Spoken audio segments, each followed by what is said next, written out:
Good morning, good afternoon, good evening, folks. CJ here with Classic Jet Sim Pilot. And I can't think of a better way to kick off this channel than to kick it off with a new Classic Jet. It's just coming out now, and this is our chance to take a look at it. It is the CSS 737 Classic. Now, if you're not familiar, there's basically four versions of the 737, four families. There's the Jurassic, 737 100 and 200 models. There's the Classic, which are the 300, 400, and 500 models. Then you have the next gen, 600 through 800, and then the new 737 Maxes. So this is the Classic series. CSS has published the 737 500 first, and that's what we're looking at here. And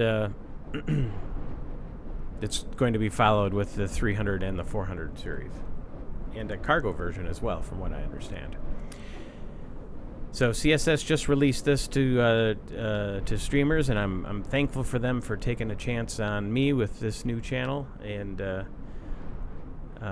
here we are at San Francisco. Going to do a quick run this evening from San Francisco to down to San Diego, which was a route commonly flown by the 737-500 with United.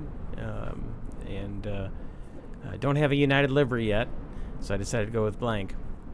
But can't see the outside of the plane anyway when you're on the inside. So here we are in the cockpit. First impressions. Doesn't look bad. It's certainly got everything where it should be. It might be a little flat on the textures, but overall, yeah, I don't think it's horrible. They did some detailing on the switches, give them a little bit of a weathered look, but just a little kind of flat, probably some more work coming. And this is a streamer version, so there is, it's a pre-release version, I should say. So don't expect, this to reflect necessarily the final product. I'm sure they're still working on it. They are planning on releasing it tomorrow. So there could be quite a few changes. Before we start up, quick look around the cabin here. We've got got the EFB, which has full SimBrief integration. Same with Navigraph integration. You can pull up your charts. So here we're in San Francisco. I can go to the taxi chart. You click the charts you want, and it puts them along the top, which I kind of like better than most EFBs, where you have to sort of pin them. Let's do the parking gates and coordinates, because we're going to need that later. Our departure today will be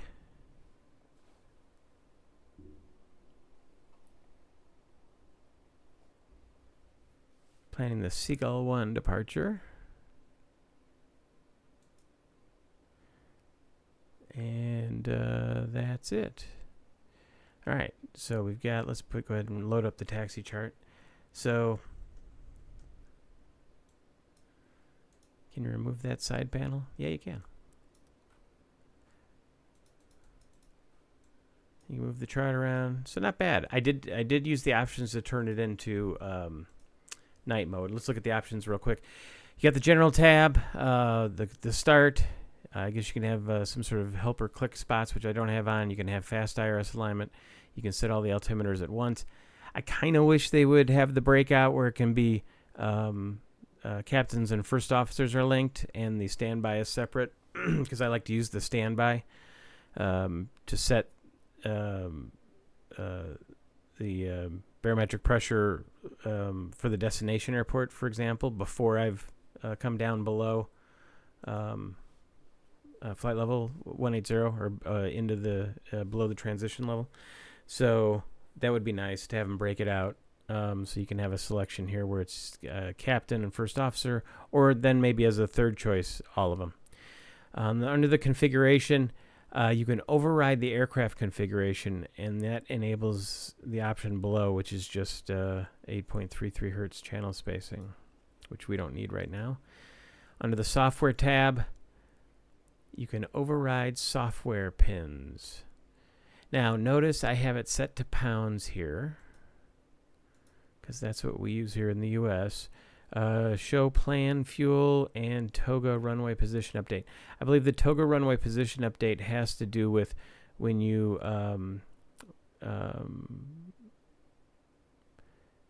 it has to do with the FMS being updated once you press toga, based on the position that it's recording.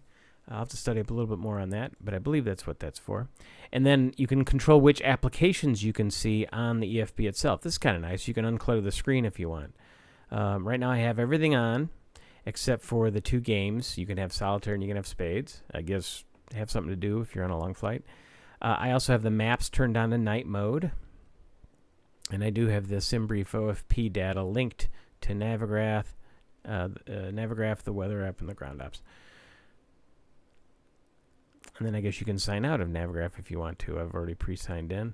I did notice also that the FP times itself out. Oh, yep. So here it is, screen timeout. Let's leave it always on for now. I don't know if it'll use battery. It shouldn't, because it would appear as though... Where's that plug go? It goes into here. It would appear as though it's plugged in somehow. I don't see anywhere to click it to make it go away. Not sure what I'm clicking on there. There must be a click spot that's hidden there. You can open the windows. Ah, that's what I was clicking on. So before you close the window, you have to open that, undo that lock, because the window is locked back here. So you, after you open it, you click on that, and then you can close the window. So that must be clicking through that to that click spot back there. I bet that's what it is. Another kind of interesting choice they made. Well, I'll tell you what. Let's see that. Make sure everything's loaded in the FP first, and then we'll move on to getting the plane ready to go. SimBrief will select our most recent flight plan. So here it is. Yeah, you can scroll through the whole thing, or you can click here. It takes you to the relevant sections. It's sort of nice. You can go right back to Navigraph. You have the ground ops tab, so this is where you select what's happening right now. The GPU is connected, the chocks are on, and you can open and close the doors, it looks like. Got your load screen. I believe we are slated to have how much fuel? 14,946. 14,9. So let's do that. And as far as cargo goes,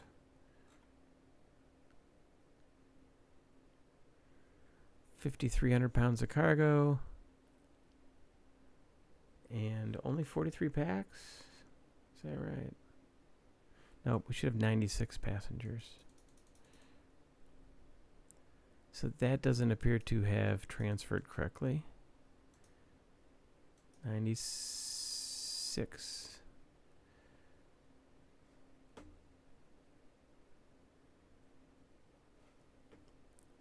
So let's load. Let's just load it instantly for right now.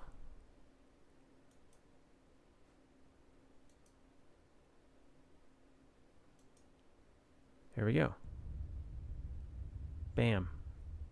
Oh, I see. You select what kind of loading you want, then you press start load, and there you go. So now we've got a zero fuel weight of 94,670. No, it just changed a little bit. 94,505. Takeoff weight of 109,648 pounds. CG of 20.89 and a stab trim setting of 3. It's important to know. Why Looks like people are getting up and changing seats. I'm not sure why that's happening. Somebody just left here. That's kind of interesting. All right. 94,670. Does that change?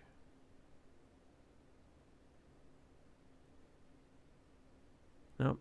Looks like it's staying the same. So that was weird. It looked like it's as if somebody got up and moved to a different seat. Interesting. Okay. Well,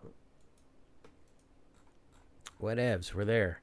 Okay, let's get the plane ready to go. So just like most of our planes we have, we start at the top and work our way down. But first, let's apply power. Turn the battery on. So the interface they have is kind of interesting. It's a little different. So when you get an up and down arrow, you cannot use your scroll wheel on the mouse. That's telling you how to click.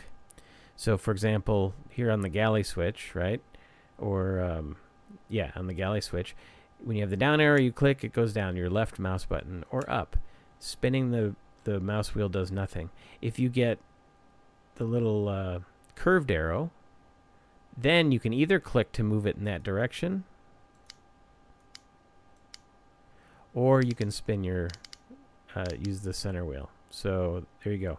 And then there's some things like the switch cover right now for the battery switch. You can only do one thing with it. So it just gives you the little pointer and you click it. All right, let's make sure our lights are on. Position lights, we want on steady since we've got power on the aircraft. And then throttles are at idle. Fuel switches are in cutoff. Landing gear levers down. Wipers should be in the off position. Not sure why they were left in park, but as far as I know, they should be in off.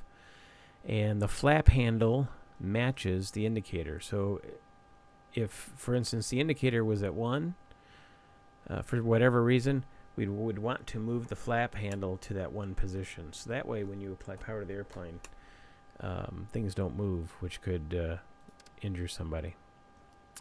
We could also do a quick fire test.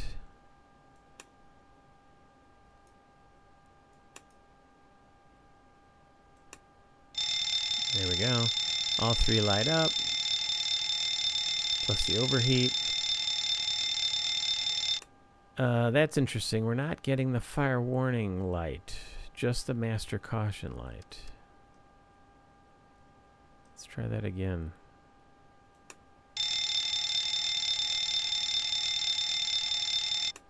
Yeah, I'm pretty sure the fire warning light should be coming on at the same time.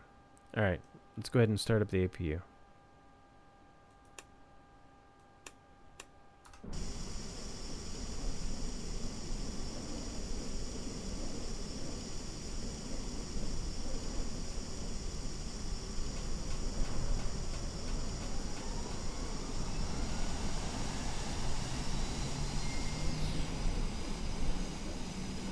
Not bad.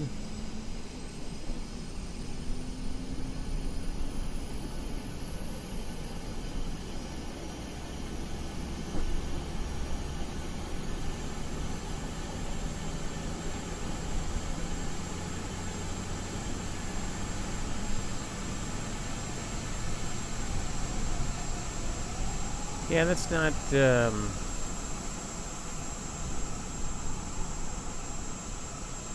not horrible. I like the ticking sound, the igniters. And it's quiet as it should be in the cabin. All right, APU looks like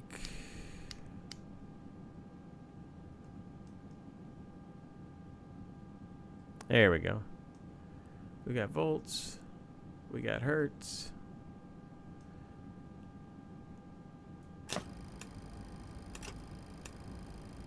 Bus lights are off. Get rid of the ground power.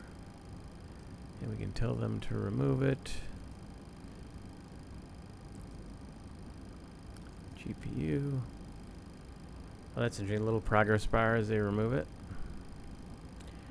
And the parking brakes are parked, and we have good brake pressure. Let's remove the chock since we're already loaded. All right. Bat switch, APU switch. The APU gen is on. IRS switches. Put them in a nav. We get the on DC lights. And then they go out and they go into align mode. Oh, this is interesting. So on this arrow, you can use the scroll wheel. And we want it on the test status, so it looks like we've got 7 minutes to go before they're aligned. While we're up here, test those lights, they work. And the observer panel. Let me switch to my overhead view here.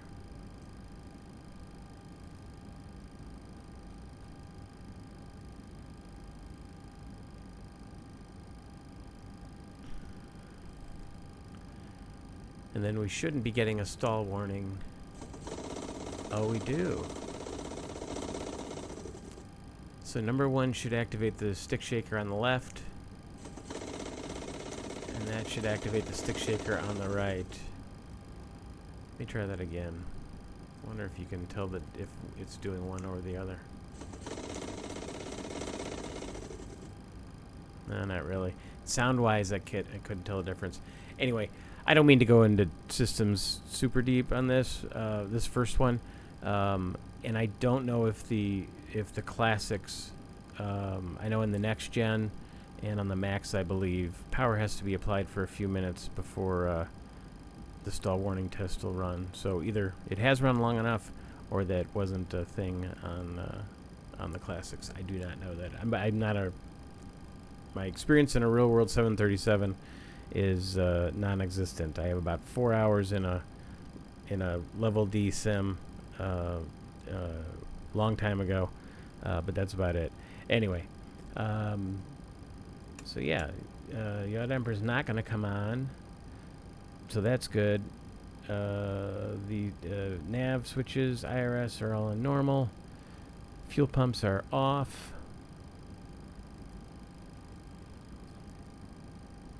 Standby power is closed.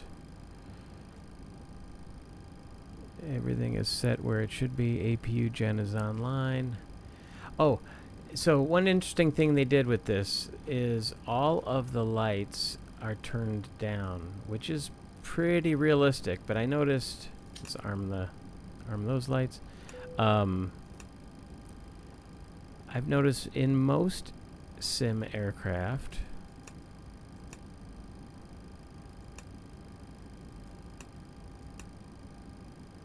overheats work.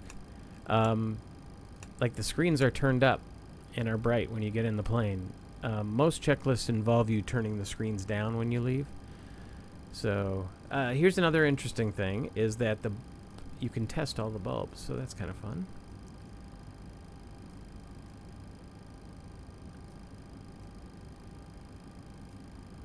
Alright, we've got the window heat on. Let's turn off all the hydraulic pumps again so nothing moves when it shouldn't. We can run a test. Needle pegs. I'm pretty sure it should come back down. Door lights.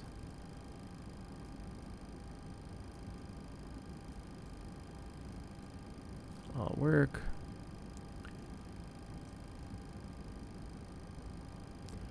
Circ fan is off. Wing body overheat test is good.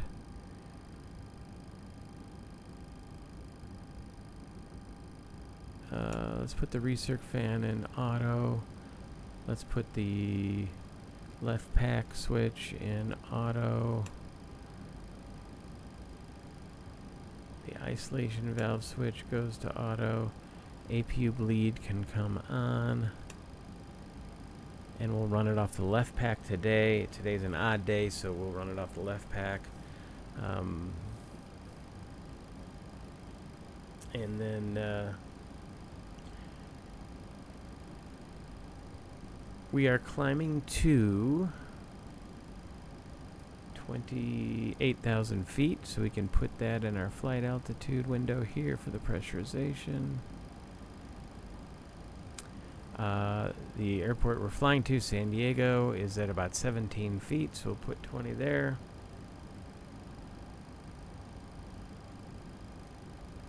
We're in ground, auto.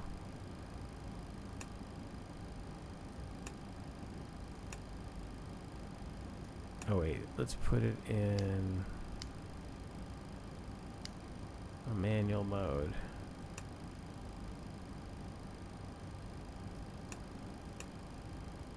There we go. Driving towards closed. Cool.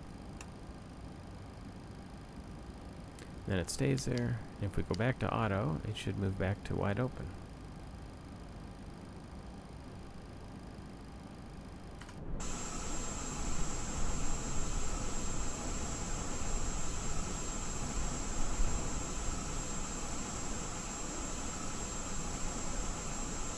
So here is the outflow valve, I believe. Yeah, where it says do not place hands in open, powered outflow valve. But see how it's totally closed?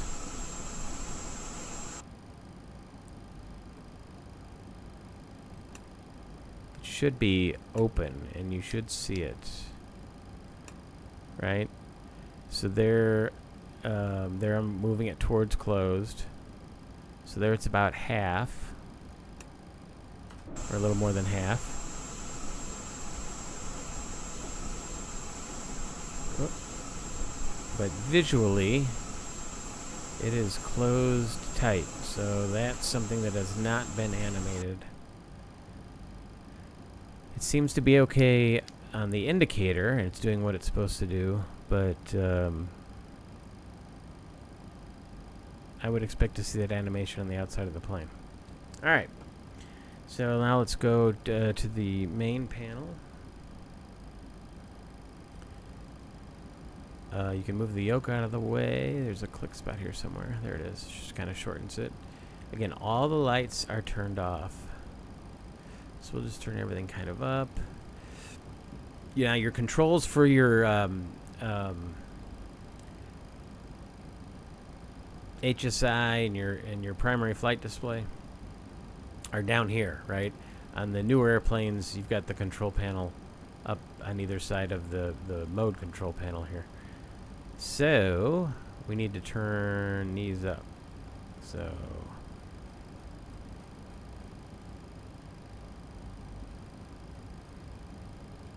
that is turned up.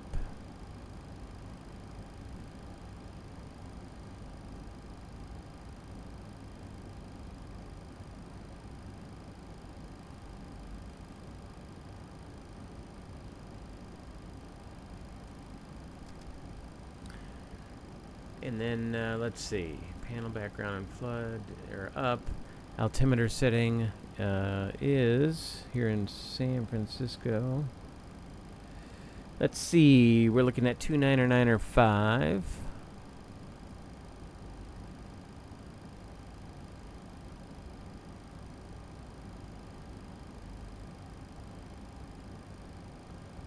In San Francisco sits at what, 13 feet? So that is about right. Check left, check right, check center. Cage that gyro.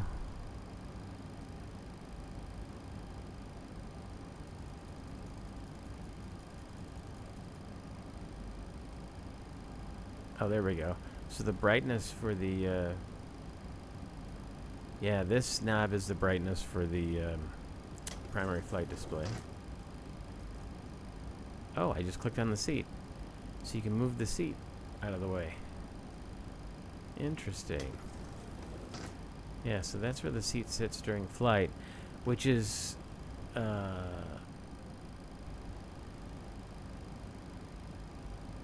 because if you look down, see how you're kind of in the way? The seat's a little bit in the way. So I guess you could move it. Now I set up a view. I'm using Chase Plane, and I set up a view that allows me to look down at the center pedestal without everything else being in the way. So that's why it's not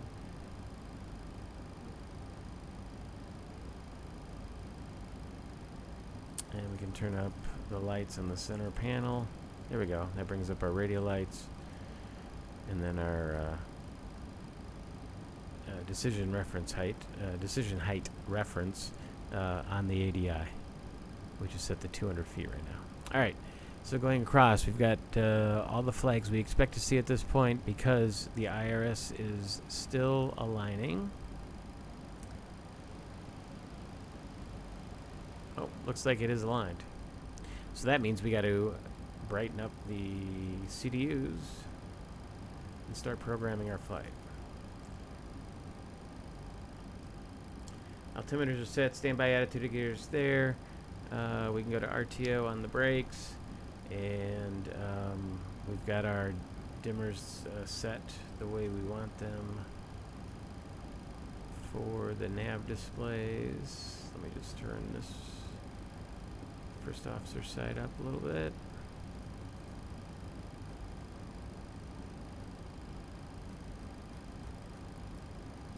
There we go. All right.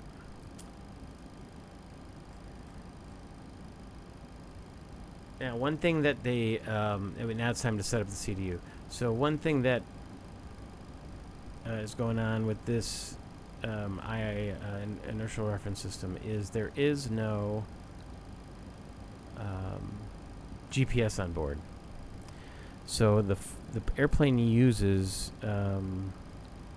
DME and VOR, automatically tuned DMEs and VORs, to set to keep the drift going. So, and apparently if you are in manual tune, I don't know where that light came from, or if it's the sun got to a certain angle maybe.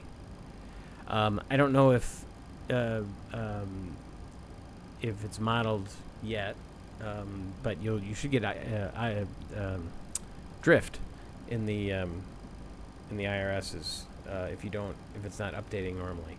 And on your radios, you have an auto and a manual. Right now they're set to manual. So when you tune an ILS frequency, for example, you would switch it to manual. Or you can have it in auto, which then it finds radios, DMEs to use to keep updating the position.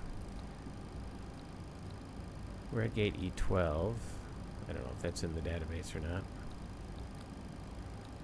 Oh, by the way, the database. I don't. Yep, it's an old database. March to April of 2024.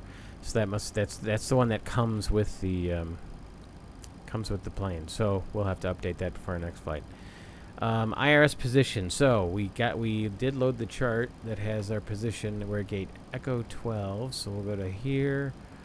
We'll go to the 9 Charlie chart, which has Echo 12. So we're 37.2 north.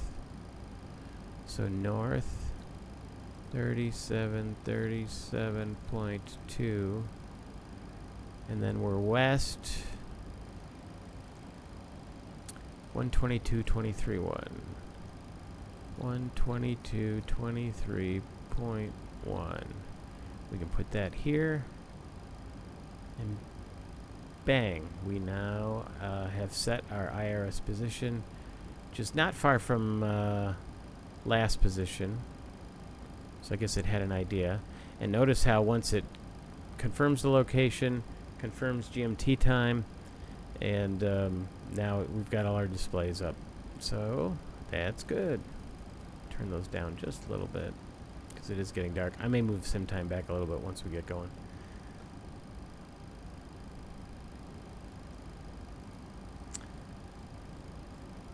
So next we can click on route. Now there is no, from what I can tell, and again, this is my first true flight with the airplane. From what I can tell, there is no like auto load of the route. So you got to do it the old-fashioned way. So notice our origin airport is already in there because we entered it on that on the IRS align page. We're going to where are we going? San Diego.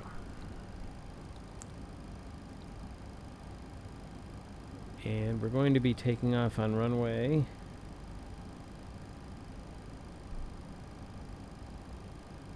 28 left.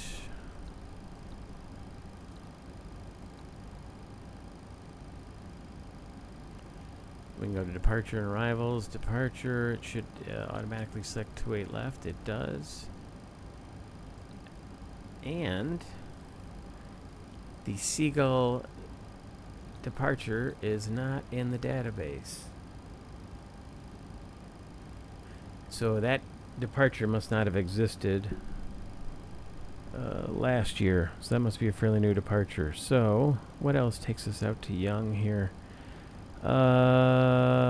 Westlake. So let's do that. Let's change it to the west.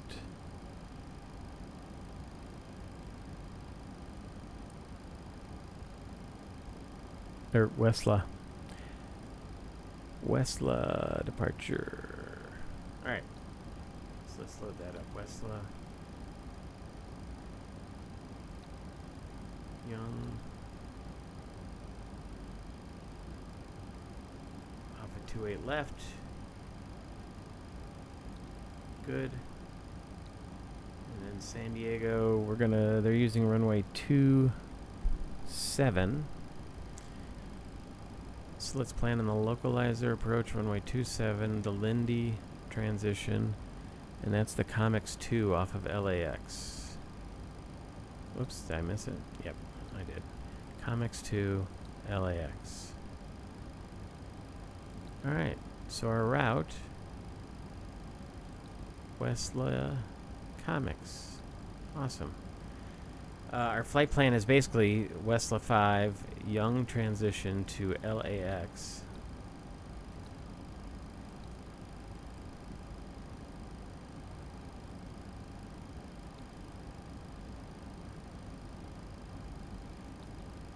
There we go. And let's activate it. Westla 5, Young, direct LAX. And then we want to go directly into the Comics 2 off of LAX. So there we go. And that should put us down on the downwind. And then we'll hook up with Lindy. And we'll have to shoot the localizer approach. So this system, because it does not have a GPS, you're able to do SIDS and stars with it, but you are not, it is not RNAV approach certified. So you have to use conventional approaches, so VORs, ADFs, or VOR, NDB, and I hope there's an NDB. Yeah, there is, right here, or an ADF.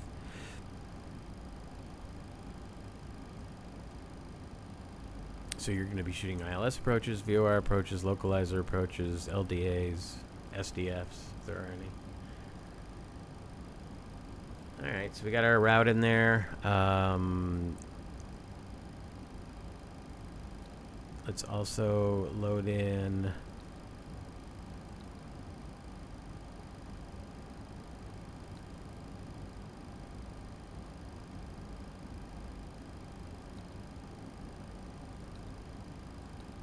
performance. Alright, so our zero fuel weight, according to our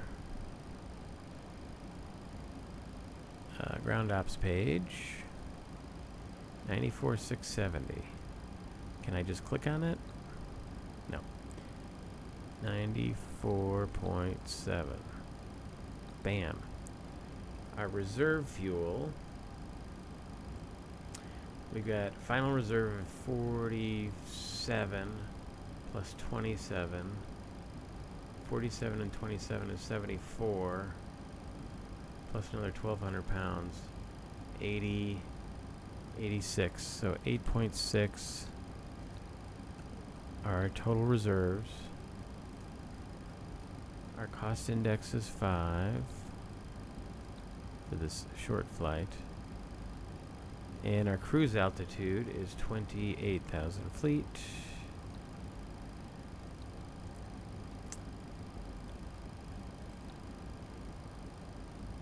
I'm not sure why it told us that. It's not, it's far enough to we can get to 280. Oh, our planned fuel, our gate fuel, block fuel.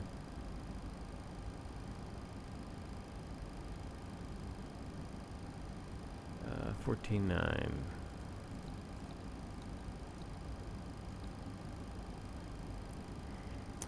Notice it knows what our fuel load is too, so that's kind of nice.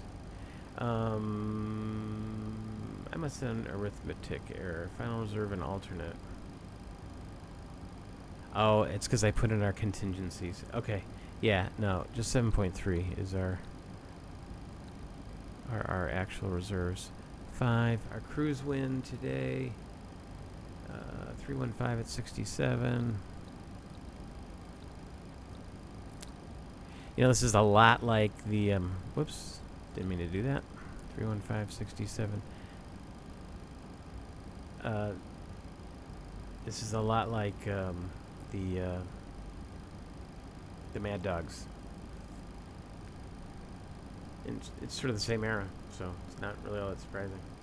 All right, the average the ISA is +8, so at 28,000 feet, double it. That's 40, 56 minus 15, 56, 46, 41,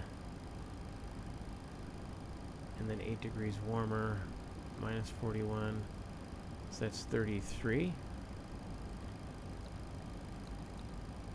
33 is our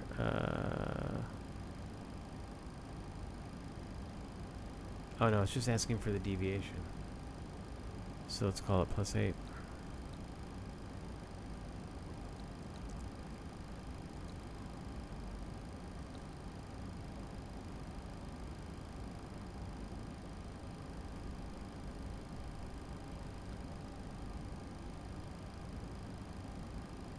Oh yeah, and then minus 33 is top of climb OAT. Alright, we got it. It's on the second page. Performance limits. I'm going to have to do some studying about that. Oh, it's got required time at. Interesting. Alright, we'll go to the takeoff page. Outside temp, I believe, is 15. Do we have a weather page here? Oh, we do. Weather. KSFO. That's nice. It's preloaded with our with all our information. 13 degrees.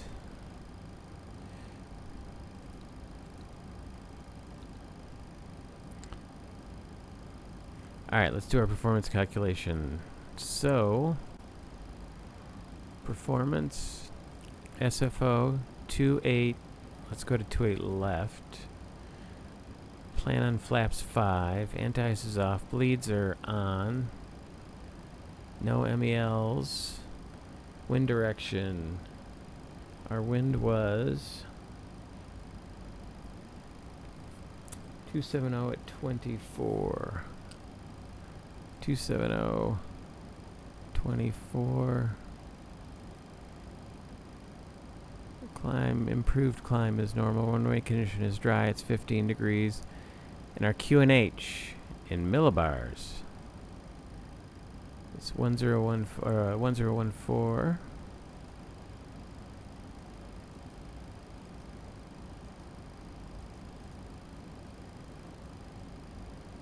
Elevation 13. Takeoff for unavailables 11.3. That's correct. There's no slope.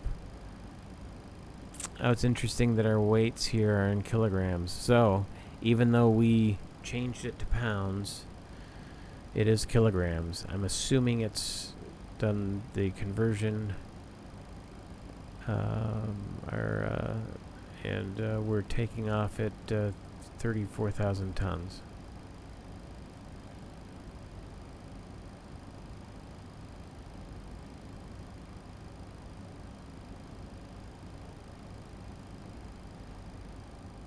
So let's make sure our proposed takeoff weight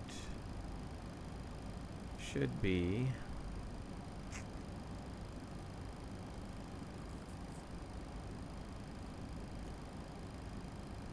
well, we can plan 149,000 pounds.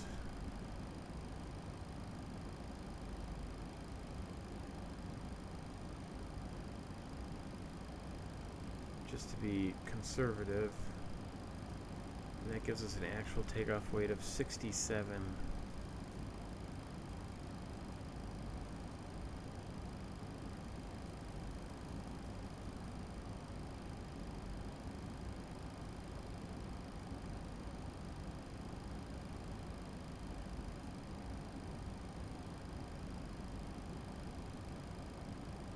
Is there no way to do this faster?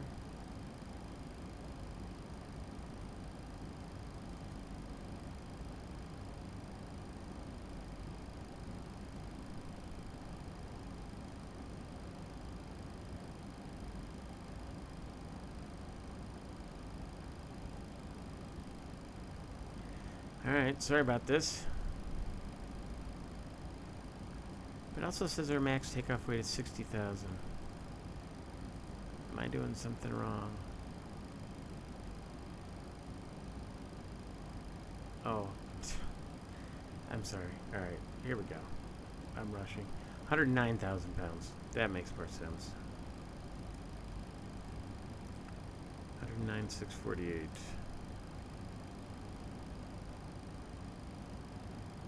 Oy vey. It's late here, folks. Sorry. 49,735. There we go.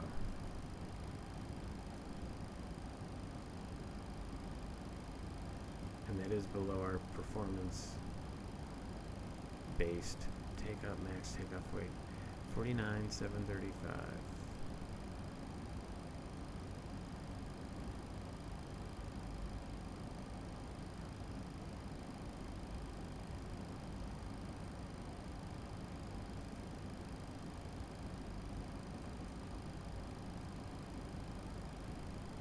Go there. Okay, so that gives us 44, flex of 44.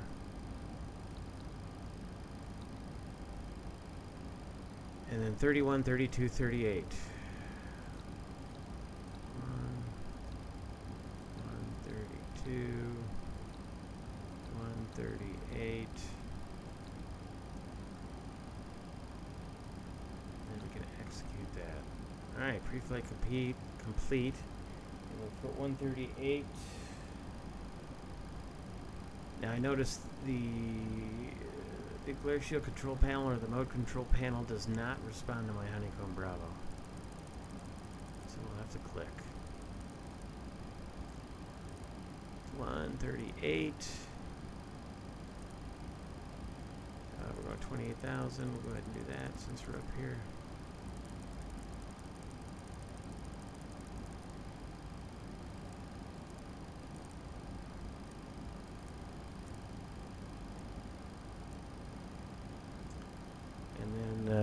Our runway heading is 284.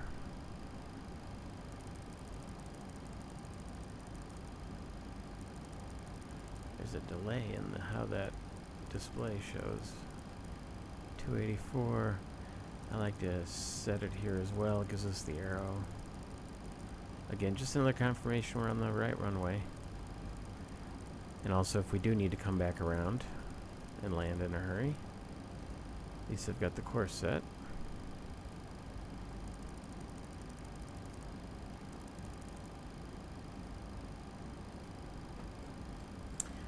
All right, so I feel like we've got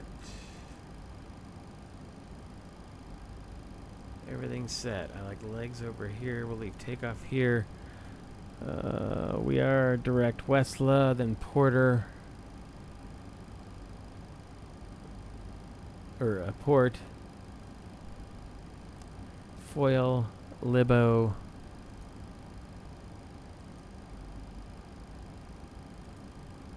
and then Young, LEX, and then we're on the arrival.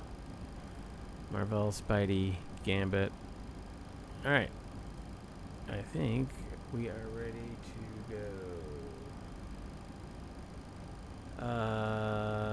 We'll do our panel here. Do takeoff warning. Good. For some reason my trim buttons on my yoke are not working. Oh. That is not a great sound. What was our trim setting?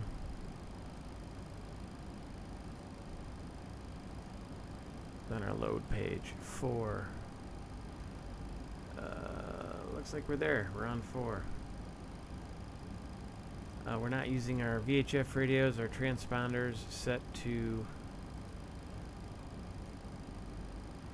2000, which is fine. We'll flip that on.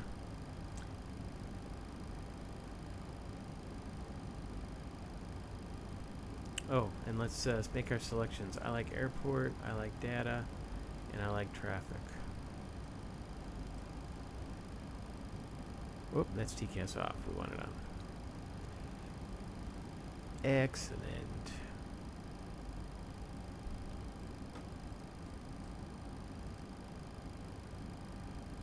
And we've got our course selected. We've got our airspeed set to V2. We've got our heading. We've got our altitude set. We've got our course first officers set.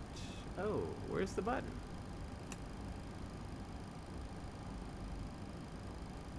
Is the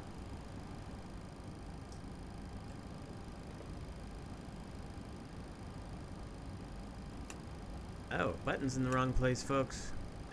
I'm pretty sure it should be right in here. Alright. Anyway, are we on? We're on. So flight directors are on. Left.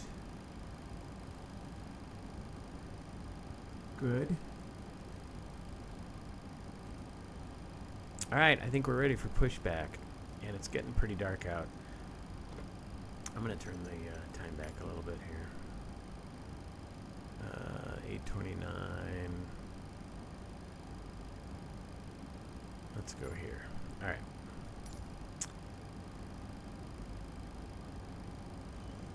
Okay. Oh, we never turn on the galley. All right, yaw damper's on. No yaw damper yet? Oh, it's probably because I don't have hydraulics on. Turn the electric pumps on.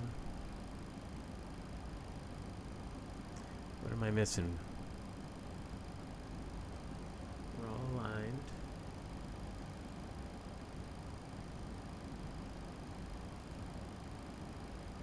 Oh, it's the camera for the...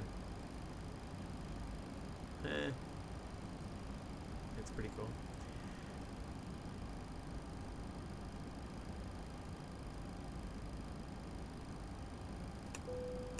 Certainly can do that. Fuel pumps on for the push.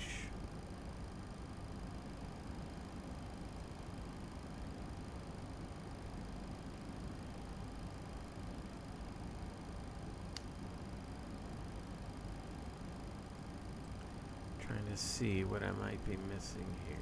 It's not allowing our yaw damper to turn on. Oh, there we go. Alright, yaw damper's on. Turn the beacons on.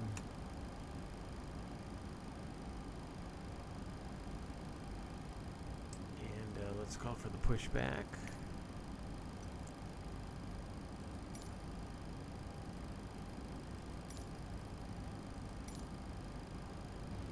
Whoops. There was a little delay there. Sorry about that. Here comes our ground crew.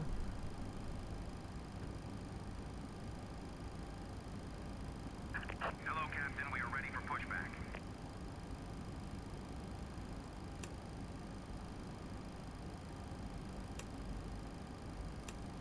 Turn off both packs.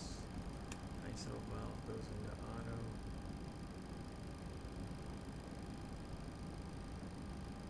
Or actually, I wanted it open for the start. Yeah. There we go. Departure checks completed. Bypass pin inserted. Stabilizer trim is set. And transponder.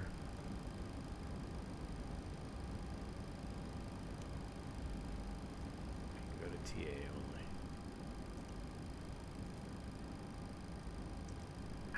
Locking gear. And we'll get ready to push.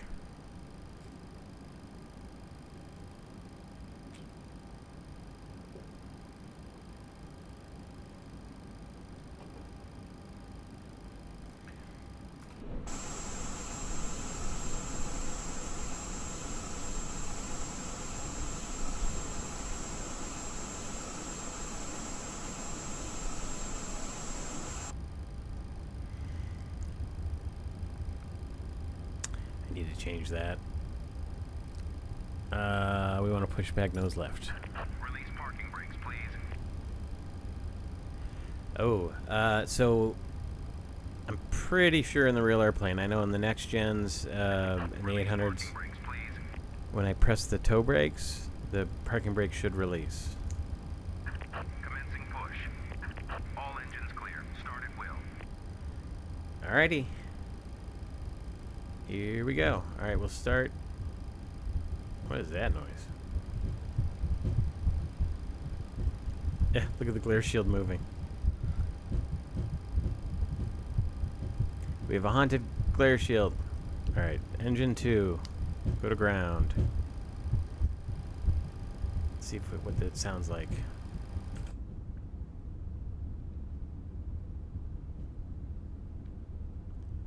Doesn't sound like anything.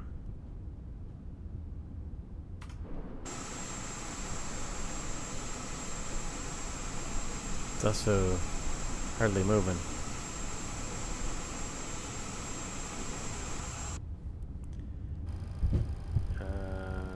We are at max motoring. Let's get some fuel going.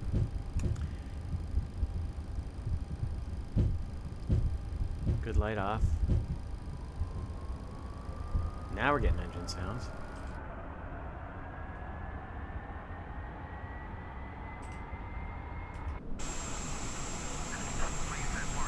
Ooh, look at how those wings are flexing.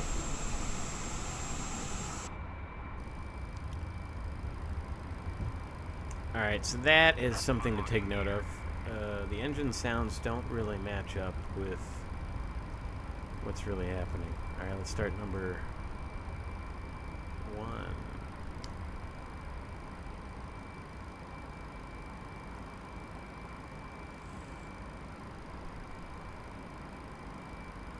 I love these gauges.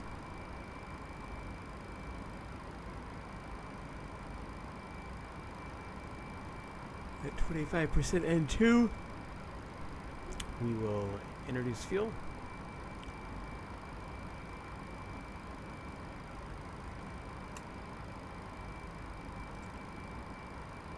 We have fuel flow. We have light off. There's that weird startup sound. Left is clear.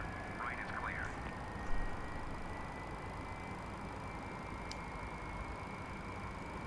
Ignition goes off. Start valve is off. Or starter goes off. Start valve closes. And it looks like we've got 2 good starts.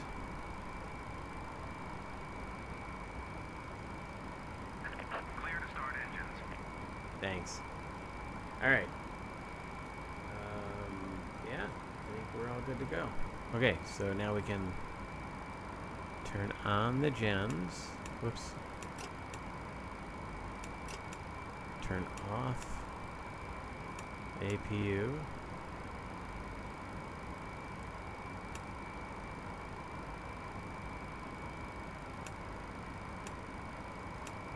You know, it's kept with these arrow things, it's kind of hard to distinguish the click points. Left and pedostatic switches can go on. Left and right packs in auto.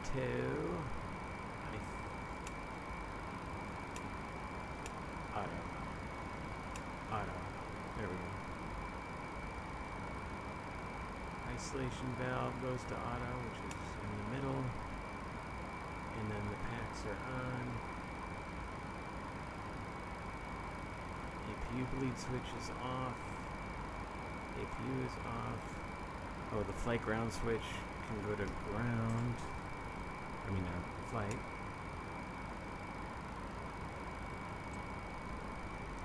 Oh, and I remember reading, you take your elevation of your destination, which is about sea level, subtract 500 feet, so it's down here, and set this in your cabin altitude just in case you go to manual. So, it goes fast. All right. 18,000 feet.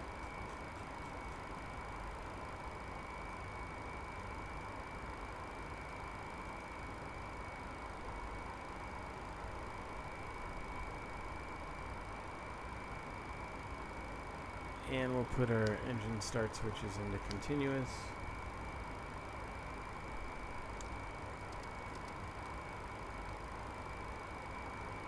We've got one hydraulics.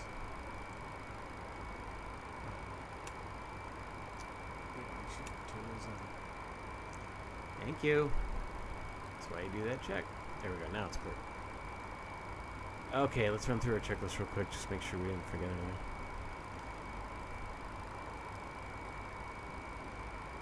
Generators are on, pitot heat's on, anti-ice is not required, ISO valve is auto, engine start switch is continuous, recall is checked, auto brakes RTO, I did that already.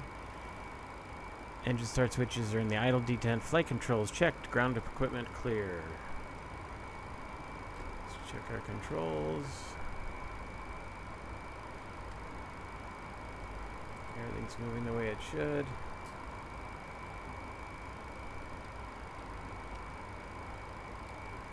Still no trim button. I'll have to check that. I know I have it set in the flight sim correctly, so I don't know why it's not registering. All right, taxi light goes on. Let's release those brakes, which I can't do by pressing the brakes, so I got to come down here and do it. I wonder if my binding works for this. Oh. And then we'll set our flaps. Class 5 takeoff.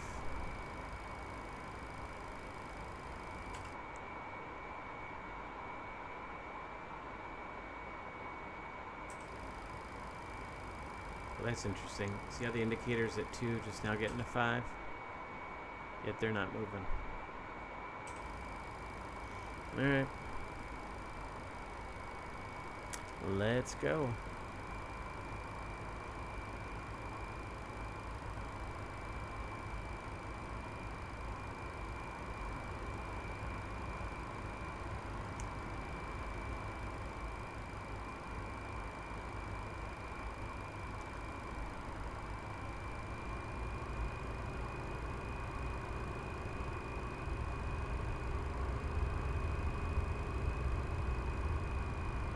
Shouldn't be that heavy.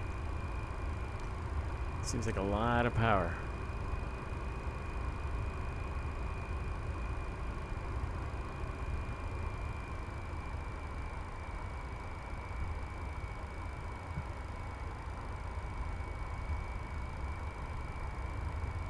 I'm gonna check that again real quick, that flap. So I'm in 5. I just fully retracted them.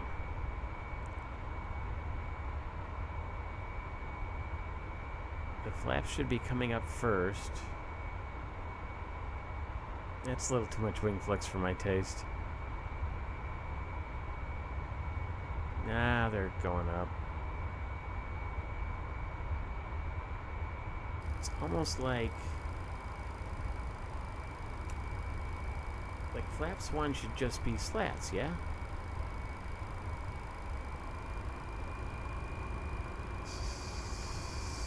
But the flaps are out.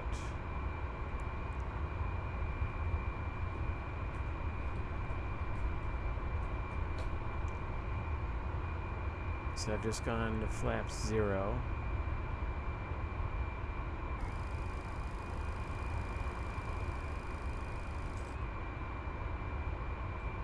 The slats just came in. Yeah, I feel like that's not quite right. I feel like there should be no flaps out at the flaps 1 setting. Well, and there certainly should be less flaps than at flaps 5.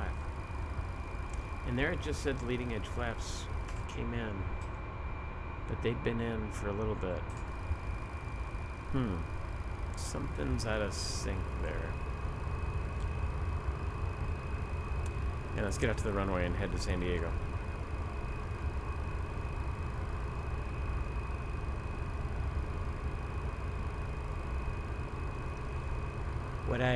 what I think I'm gonna do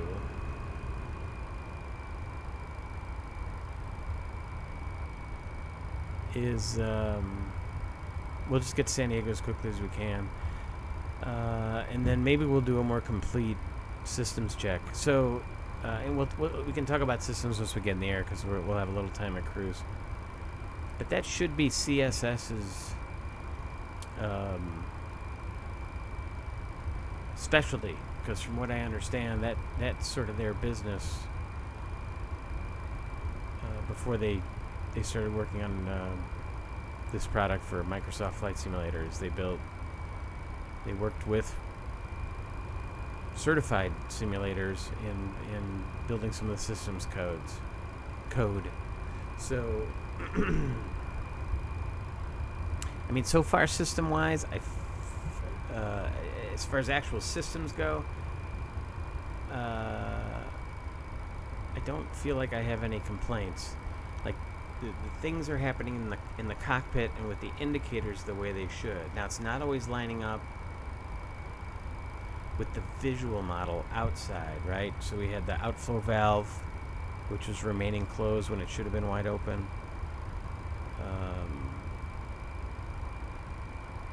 And then just now we had the flaps sort of not appearing to extend the way they should.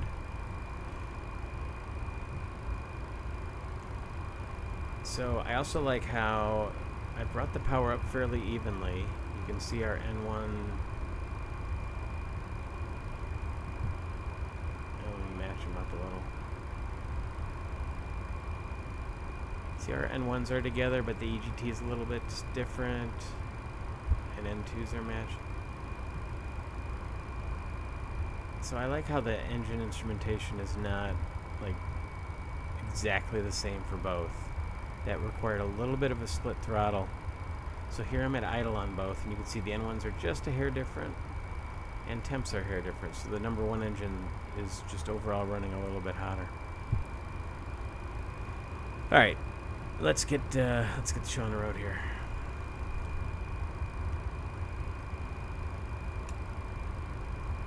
We shall arm the auto throttle. It is armed.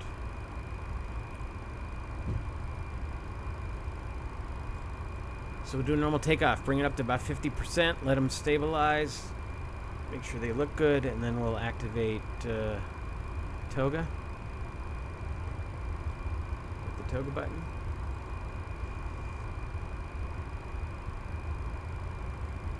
We'll rotate it VR. We'll rotate to about 15 degrees.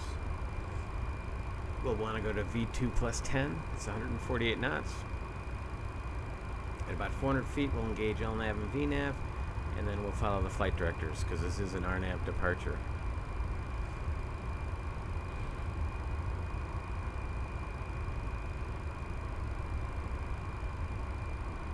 I noticed that the nose gear is... Ooh, the frame's just tanked. Not sure why. I'm at 22 FPS. There we go. Well, it's still not great. I'm at 40. 400 feet LNAV VNAV, since it is an RNAV departure. When we get to V2 plus 15, so about 155 knots, we can go to flaps 1, and then above the F speed, we can bring them all the way up. What I was saying was the nose wheel steering. So I have a tiller, which I do have set to the the tiller axis, and then I feel like I'm getting too much nose wheel steering with the rudder pedals.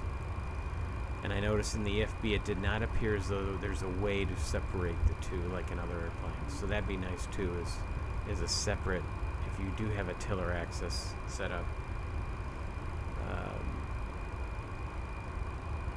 to allow that.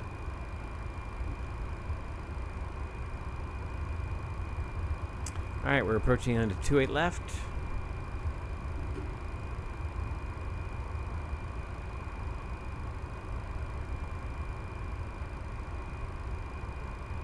And we will make like a tree and get out of here.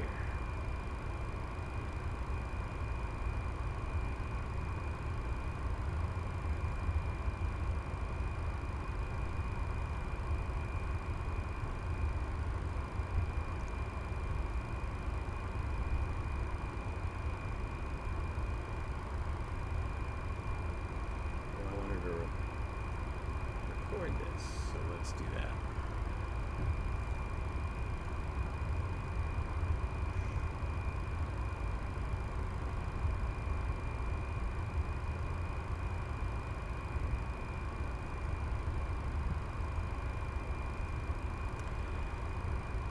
Okay, approaching the end of the runway. For takeoff, flaps are 5 and trim 4.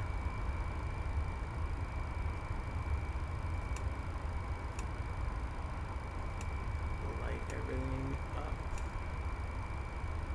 We'll get our landing lights once we're on the runway.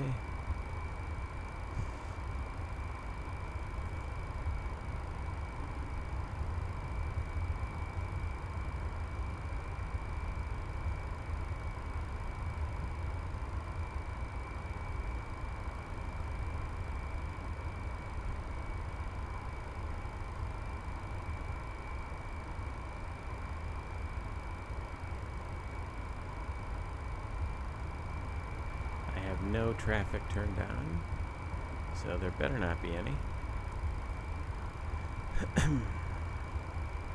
Whenever I'm flying a new airplane, I like to, do it no traffic, no VATSIM, and this being not just a new airplane to me, but a new airplane period, I certainly want to make sure it's VATSIMable before I take it to VATSIM and ruin everybody else's day, because the plane starts acting funny. Alright, lights, camera, action. Lights, camera, and action. Elapsed time. Here we go. Spool them up.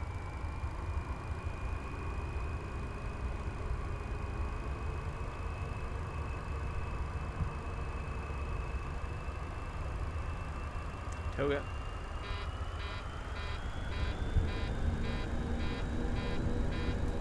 Reset my flaps. Sorry, Chad.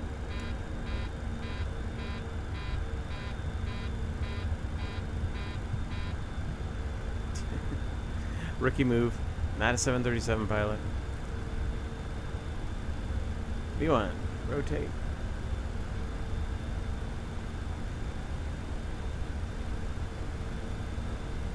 Requires a fair amount of back pressure. Come on, fly. There we go.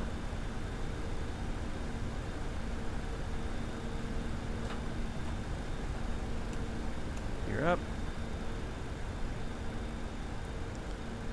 Right on up to 15 degrees, plus or minus. Little fast, even at 15 degrees. LNAV, VNAV. So now I can follow the flight director. I'm hand flying. I got a lot of back pressure. Go to flaps 1. And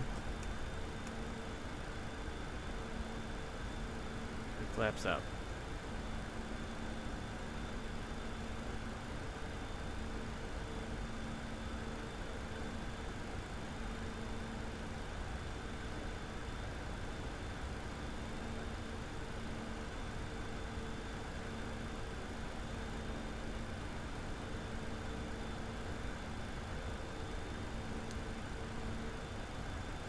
I have a 230 knot max speed limit at Westla.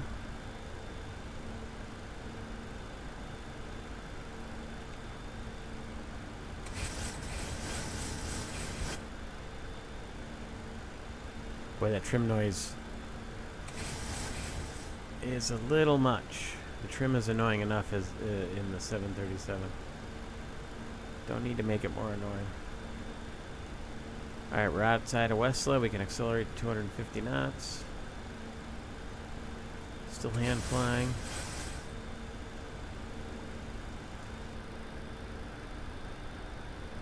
I have not called for the after takeoff checklist yet because I am single piloting it, and I want to get through this turn and on our way to San Diego, and then I'll do it. But I do know the gear's up, flaps are up, lights are out, auto brake is off. take a quick look at the panel, and we are pressurizing. We'll run through it here in just a second. A little fast. Bring that nose up. I'm a little low on the flight director.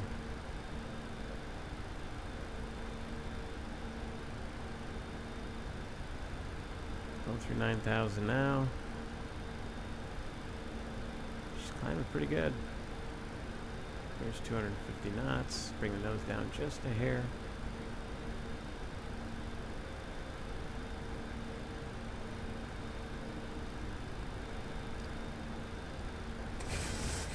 Now my trim button's working. That's much better. 10,000 feet.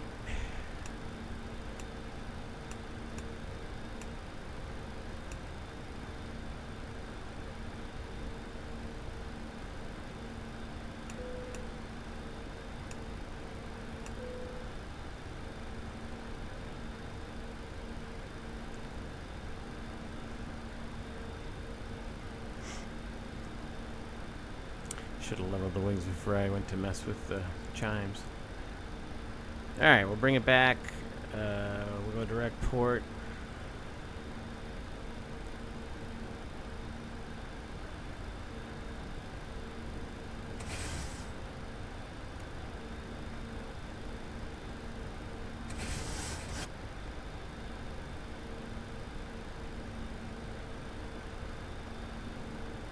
Legs. Direct. Oh, it's already got us going to the next one. Never mind. We're good.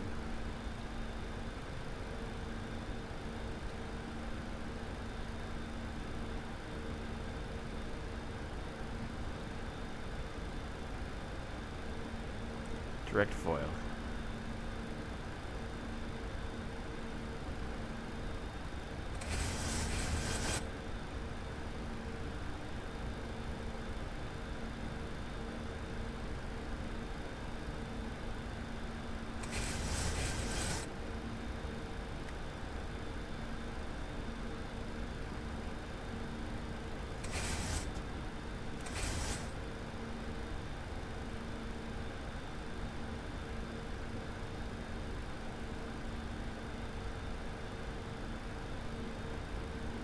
Bring the range up a little bit on the nav display. And let's go ahead and bring in the autopilot. Autopilot's on.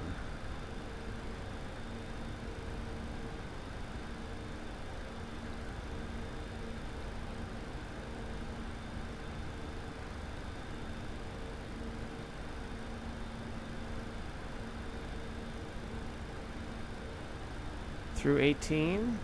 Now there is a click spot over here, I thought. Maybe not.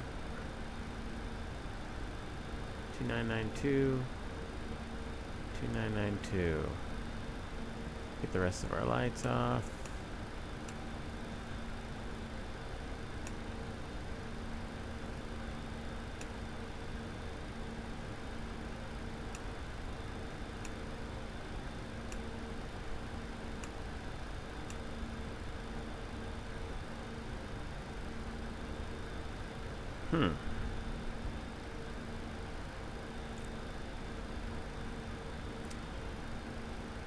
I'm just noticing how didn't do a real great job of capturing that direct to foil. It kind of overcorrected. What's our climb? 261 to Mach 7.2. Okay. Our cruise will be at 7.6, and I want our descent to match that. So I want our descent to be 761 and 280 knots, unless the star says something else, and it does not. 280.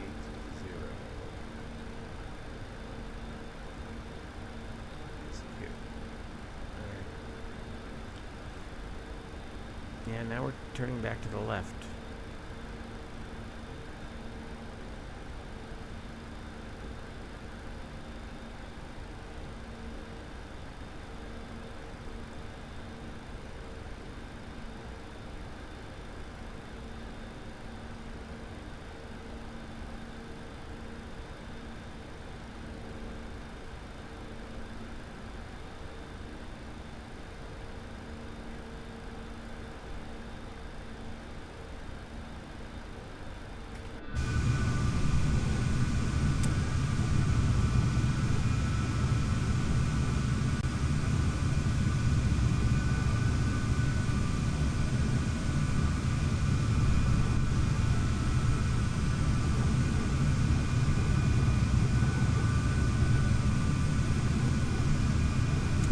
So the external model, I don't know, to my eye doesn't look that bad. The engines look a little weird. I mean, the classics already have that sort of oblong shape to the engine nacelles.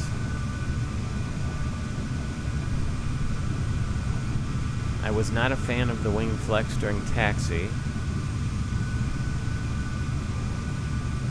But other than that, I don't think it looks all that bad.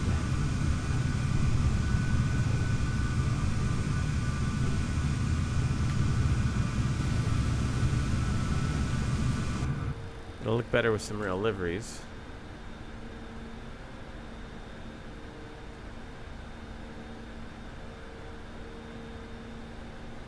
That's an odd gap in the flap. See how it doesn't quite fit there?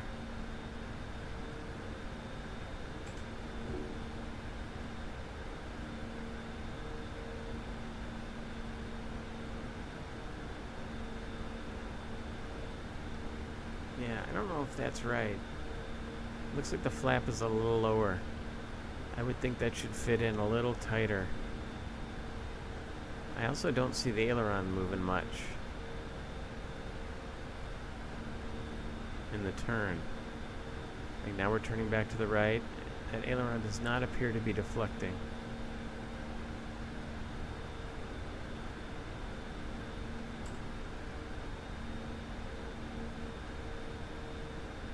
Let's see if we see any movement as we roll out of this turn.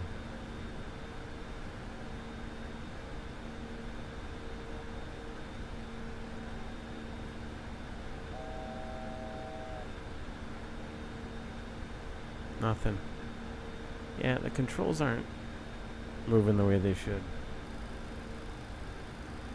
1,000 to go. Less than.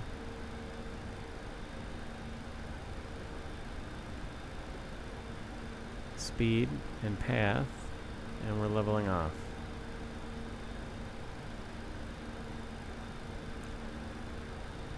The plane should accelerate to 260 or 7.6 Mach.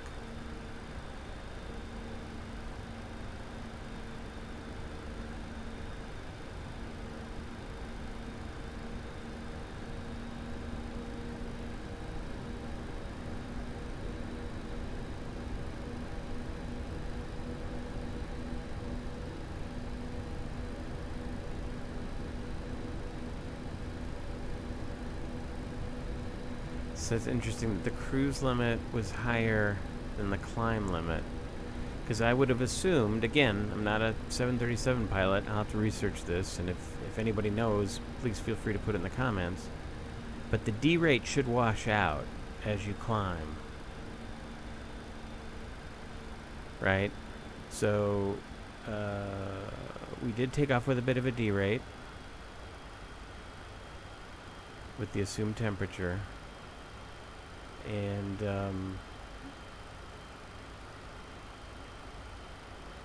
by the time we get through, I don't know, I feel like it's normally 12, 13,000 feet, somewhere in there.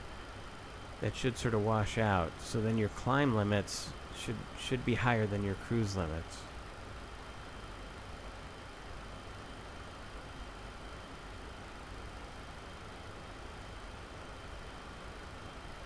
Again, I'm not 100% sure that's correct. I'll have to study up on that.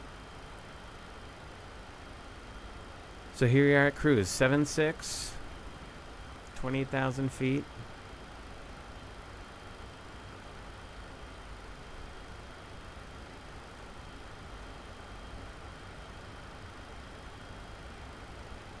Yeah, it didn't change. It's showing fuel flow in kilograms per hour. Or thousands of kilograms. Or no, it's not. 1,700 pounds an hour? That seems a little light. You do not have that much fuel on board. I mean, that much time on board. Well, maybe. I gotta look that up too.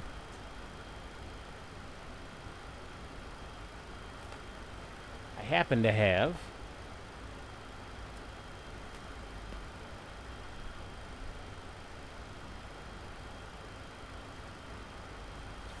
some performance charts here. Let's see. Do I have cruise charts?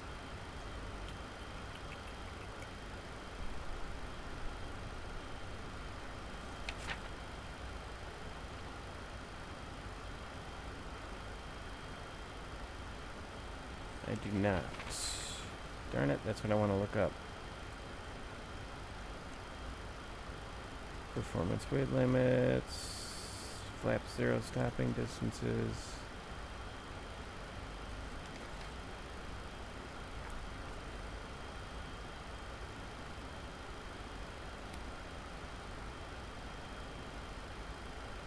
Yeah, it's mostly takeoff and landing stuff. I don't see any cruise.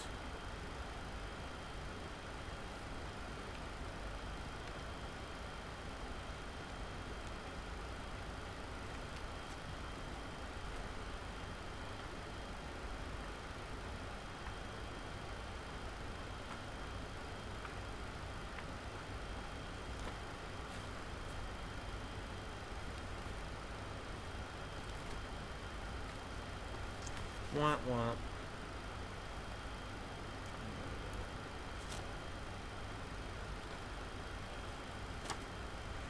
Yeah, I don't have any cruise performance numbers in this book. I'll have to look that up to double check those numbers.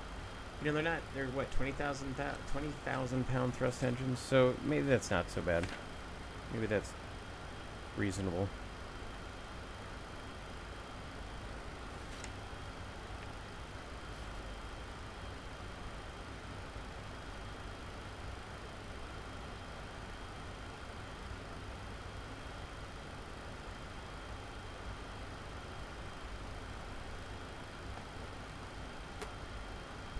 Okay. I assume we don't have a cruise. Oh, we didn't do this, but engine bleeds were on. Packs are in auto. Landing gear up and off. Packs are in auto. Bleeds are on. Landing gear. I wonder if I can do this without. I can. Oh, good. Okay. Some you can, some you can't. You know, because the honeycomb apparently sends an up signal, and in some airplanes you just have to leave it in that up position. All right, we're at crossing Libo.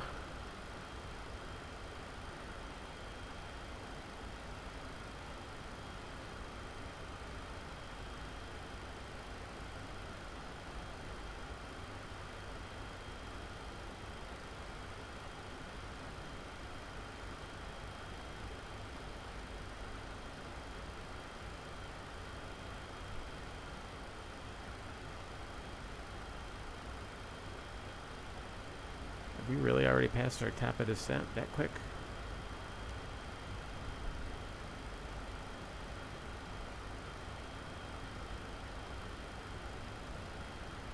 Yeah, I don't think that's right.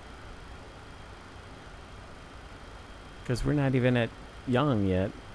And our only crossing restriction, we need to be below flight level 190 at Lejeune. So 28 to 19 is 9,000 feet. So it's only 30 miles out to meet that restriction. So I don't think that top of descent marker is correct at all. And again, we made the turn, it overshot, and now we're having to turn back. So it's not anticipating the turns very well. And those are not flyover waypoints.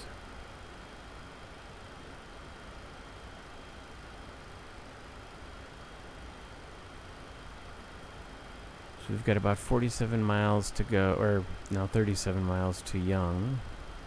And then from Young we go to LAX. We'll have to see if it gives us...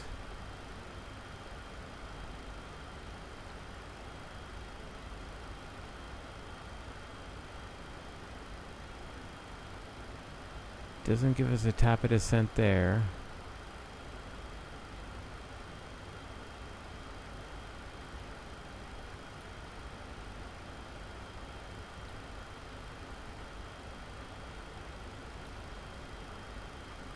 I wonder why it gave us the reset cruise MCP, because the mode control panel, or the altitude, because we're at 280, that's our cruise altitude of 280.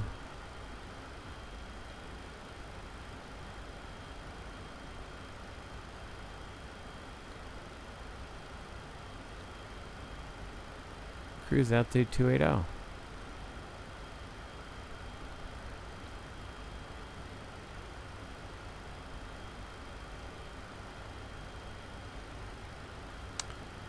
Not sure why we got that. Alright, what I was doing was I was going to look at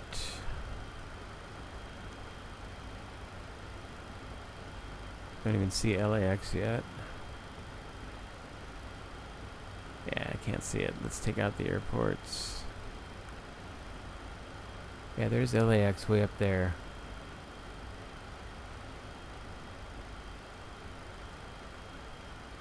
Yeah, that top of descent calculation is what is confusing the airplane. So that is definitely wrong. So we'll recap at the end, but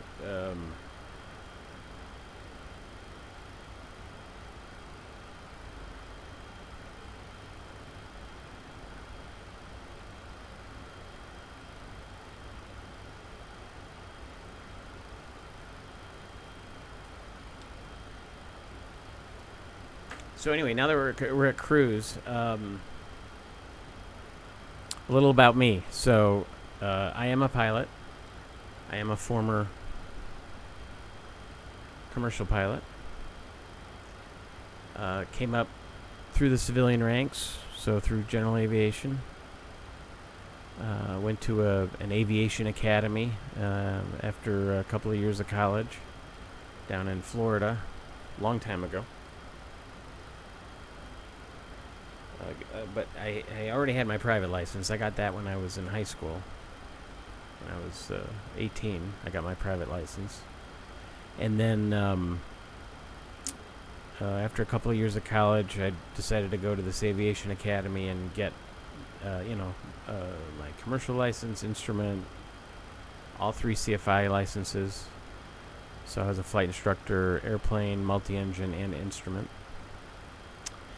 And then I taught for a couple of years at a small rural airport. Eventually became the chief flight instructor at a much larger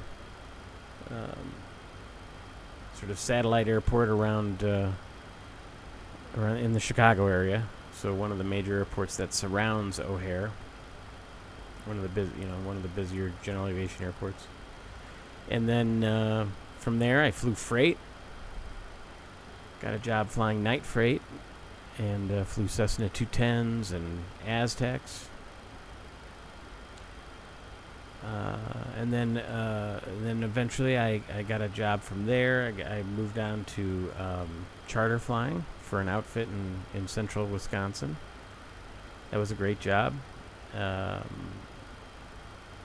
Flew Beechcraft Barons and the Piper Navajo Chieftain, and then a King Air 200. And then from there I got hired on by the wholly owned, by a major airline, and flew for their wholly owned subsidiary. Flew Saabs and the CRJ. And then made it to the major until 9/11 happened, and I was so junior I got furloughed, and ended up getting into a different line of work during my furlough, and decided to stick with it rather than, go back and kind of start over again. But I still fly, always have. And however, I don't instruct anymore. So this sort of fulfills that niche. And I don't know. I really enjoy this. We're in a great time for flight simming. Fantastic. I've never, and I've been flight simming a really long time. Like, we're talking the original Sublogic by Bruce Artwick flight simulator. That is the program that Microsoft bought, and it evolved into what we see today. Right, the original flight simulator on an old Apple II computer back in the 1980, maybe it was 79. My father was a general aviation pilot. I was fortunate enough to grow up with a dad who flew and flew general aviation. I had a couple planes. He had a Beechcraft Debonair to begin with, and then moved up to a Piper Aerostar. He also owned a Stearman at one point. So I sort of grew up around flying.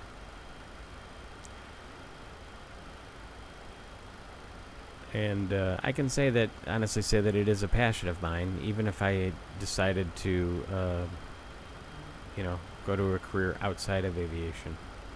Happens to be a family business. And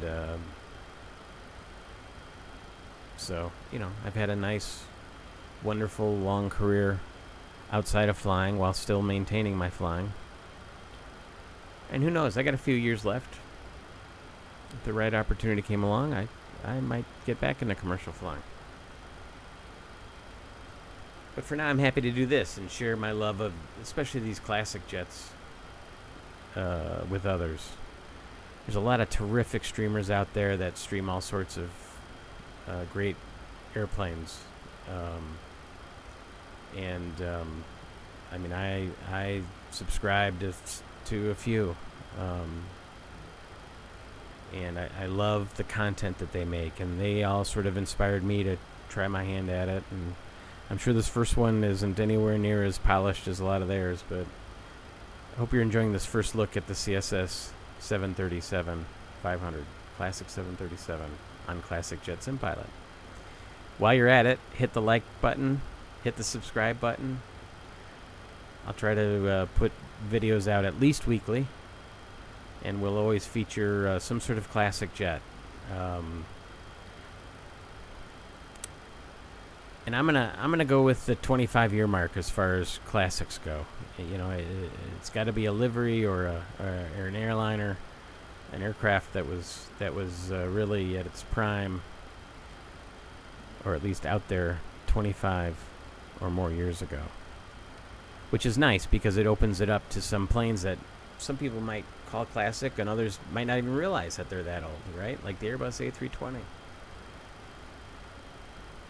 That goes back into the 90s.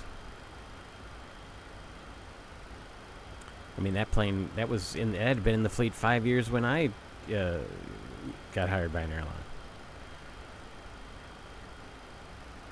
Or the MD-11.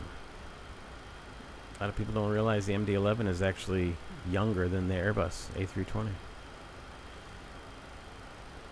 It flew a couple years after.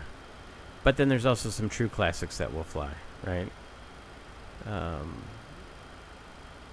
Like the MD-80. Like the Fokker F-28. British Aerospace 146.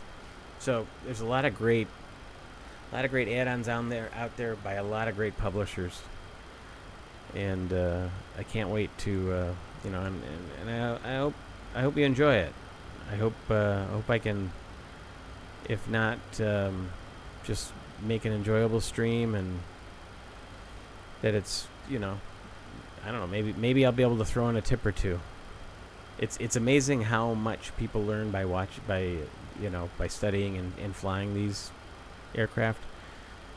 I'm not a fan of the term study level, because as good as they are, right?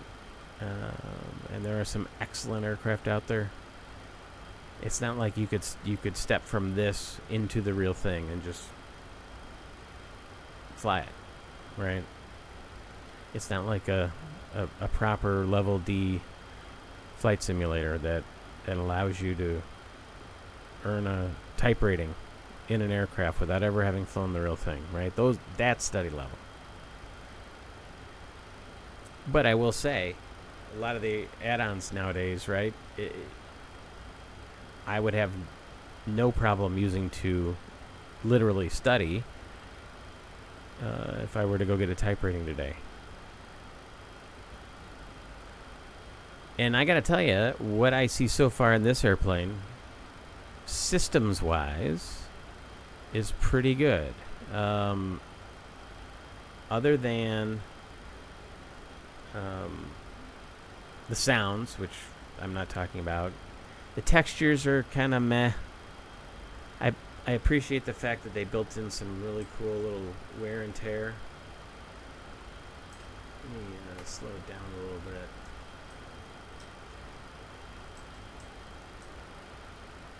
Get up close. Yeah, see, these textures are pretty fuzzy. These buttons don't look so bad.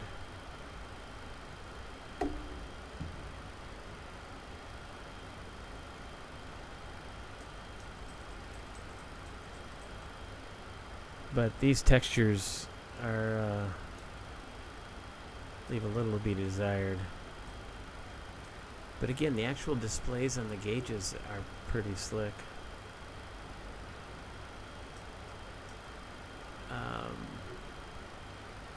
And I thought maybe they were truly 3D. I guess they are. Yeah, they are.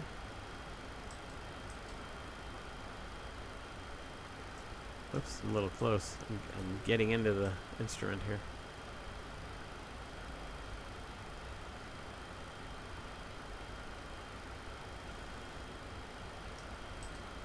Yeah, they sit off from the panel. So that's cool.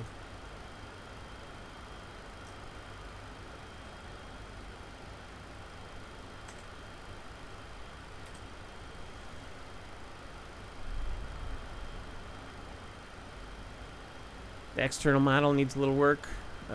Controls don't seem to move. There's not external animations. The sounds are not good. I know I mentioned that. The APU start was a promising start. I didn't think that was so bad. But the actual engines, yeah, are pretty weak. Here at cruise in the cockpit, sounds aren't bad.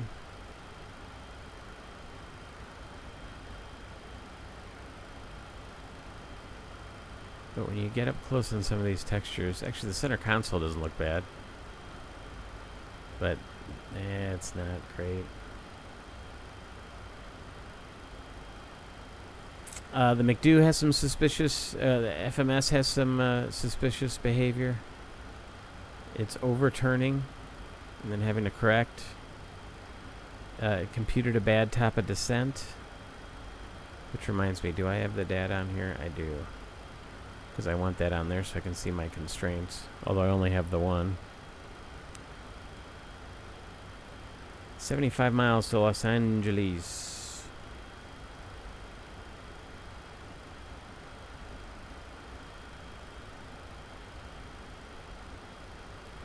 And then we are going to shoot the localizer. Runway 27 approach.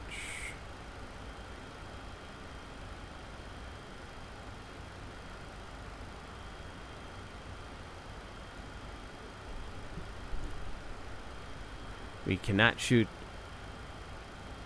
the ILS approach. I mean the RNAV approach.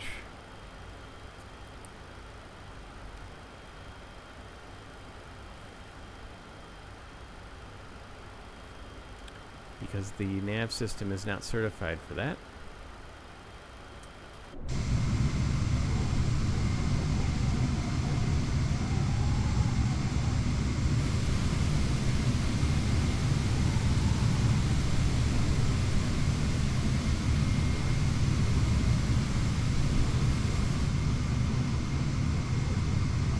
Wing doesn't look bad.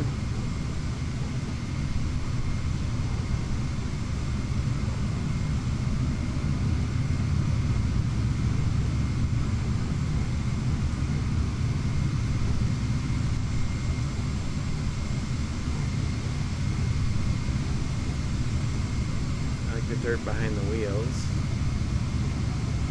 But again, we got some really weird sort of low-res weathering.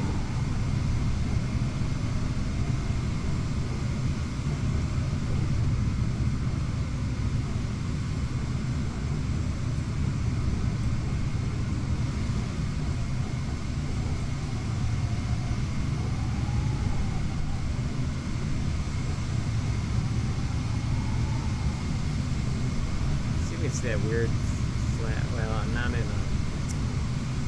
a spot. That seam doesn't seem right in the fuselage there either. That's a little much.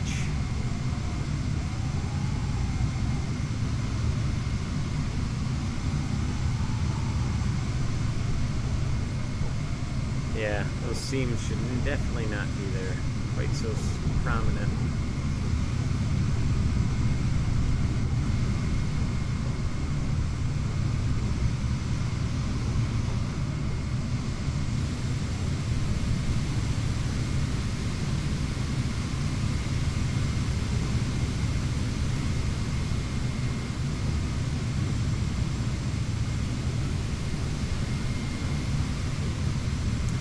Our outflow valve that's always closed.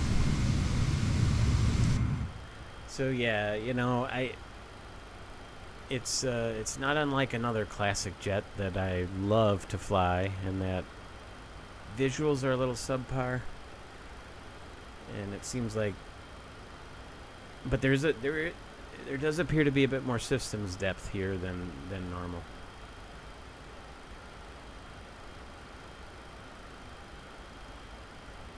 So let's talk a little bit about the pricing structure. So this was the airplane, as most of you probably know, that is going to be offered with a subscription-based pricing model as well as a purchase. I believe it'll be $5 a month if you want to subscribe.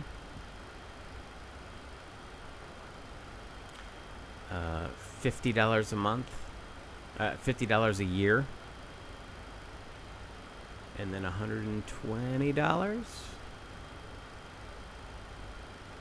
And my apologies if I got that wrong. To purchase outright. I've seen a lot of unhappy discussions about that pricing model. And I get it. I think people are very leery of all these subscription models now. And then you end up with all these subscriptions all the time. And you don't even know, you forget about them, and even if you don't use the product, you're still paying the subscription. I get that. A couple things, though, with this type of product. I'm sure they are very aware at how critical the flight sim community is on products. So if they don't have a good product, they're not selling them at full price, right? It's not like the first batch of buyers are all going to be paying full price for it. I'm guessing a lot of them will pay the $5 just to try it for that first month. So there's a big risk there. And if the public doesn't receive it well,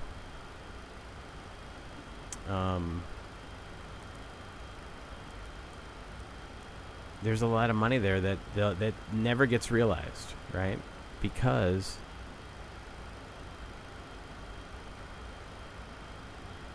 they didn't have to pay full price for it. So as much as people are being so critical about it. Think of the additional risk that the developers are taking. So a little bit of kudos to them for taking that risk and allowing people to try the product, right? Because most publishers, if you buy it, it's yours. 100%. It's yours. I wonder why the localizer just popped up.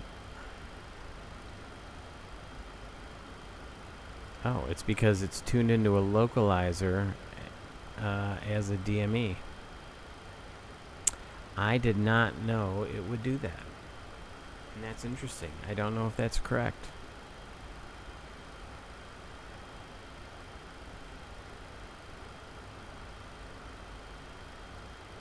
So there's a fair amount of risk involved in that pricing model. Honestly, I also don't mind if people want to subscribe to it, because it provides steady income for the developers, right? Because improving, I mean, we all want to buy aircraft that get updated over time and get the bugs fixed and so on and so forth. But you got to remember, if everybody's bought the product day one, that money's been spent, it's been received, it's been booked. There's not ongoing income. So that means the publishers, in order to get more money, they have to move on to a different project, typically. And they have finite resources. So it's a juggling act, is how do we move forward to keep the income coming in, yet still have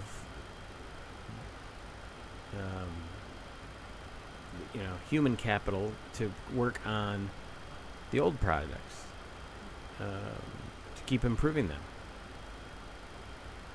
And then you gotta, and then if it's something major, like making compatible with a new version of the simulator, right? Like we're going through now with 2020 and 2024. Does that involve an upcharge? They had to spend resources on it. If you bought it 4 years ago, what product do you have at home that you bought 4 years ago if there's a new version that you can just demand that somebody upgrade it?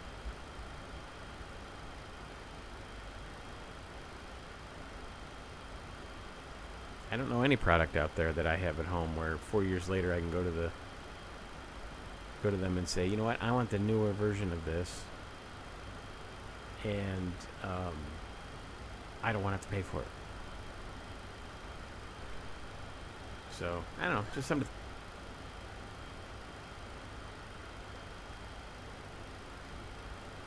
So, just something to think about.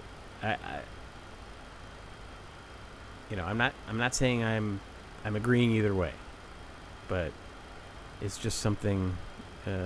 So the subscription model may allow an income stream, especially if the product improves and they keep improving it. I'm not a fan how these airports are continuously appearing and disappearing on the nav display.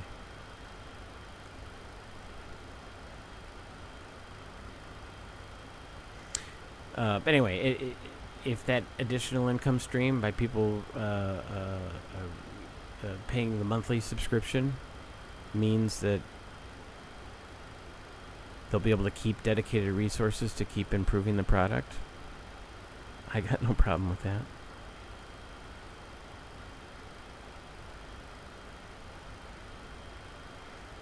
Alrighty, we are getting close to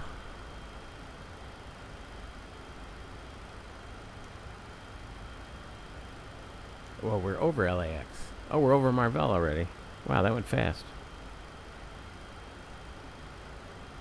Our first crossing restriction is at Lejeune, and we're going to need about 30 miles to Lejeune. Legend.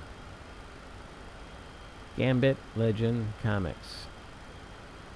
Spidey, Gambit, Legend, Comics.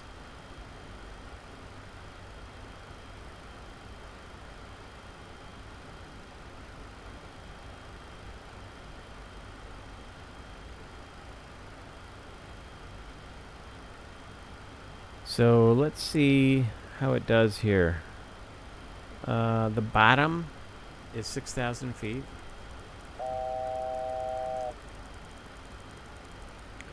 And now that I'm going down, being a Boeing, it's automatically starting to descend.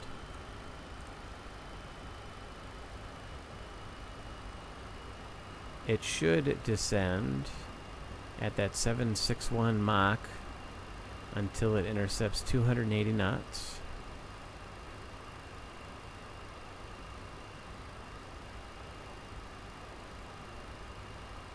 I feel like it started down way early. Or maybe not way early, a little early.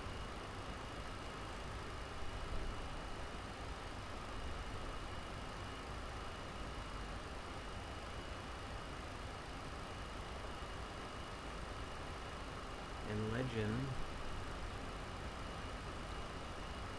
190 to 15,000. Yeah, 280 knots. So it should respect that. Comics between 15 and 12. Lantern above 9, 230 knots. X-Mans above 7, 218 knots.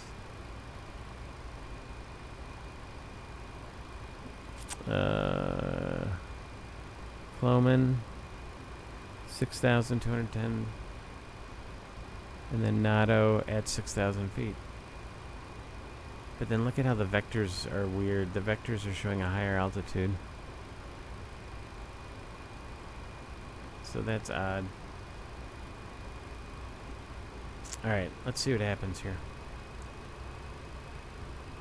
Our first crossing restriction is legend between a flight level 190 and 15,000 feet. I will say the speed control is doing a good job at the auto throttle.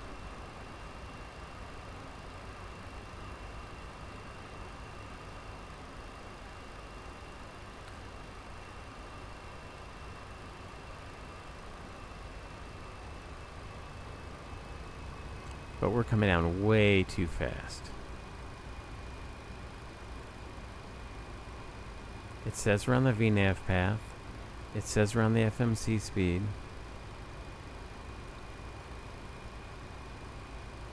We are direct legend. We should be holding 280 knots.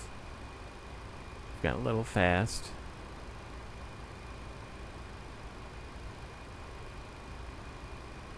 I have a feeling the gear is red because we're back at idle.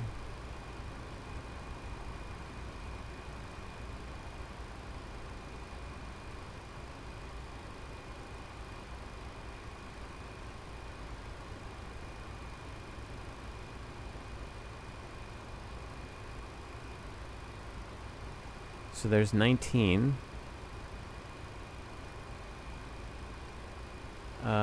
We also we're not getting the constraints on the nav display.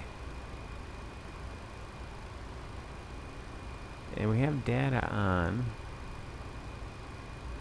but no data is showing. Normally in Boeings, when you have the data on, it shows you the times, but you should always see your crossing restrictions. So I'm not sure why. Notice it's still showing us way high, well, about 700 feet high.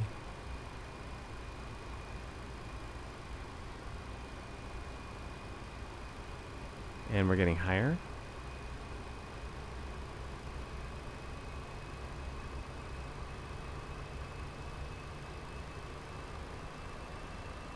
On the VTI. That makes no sense. But we are sort of leveling to catch a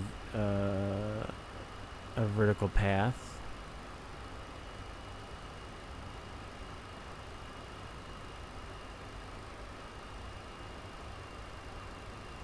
So that's good. So legend we did hit between 190 and 15,000 feet. So that's good. Anyway, let's before we get too ahead of ourselves, let's start thinking about the approach. 110.9 is the frequency.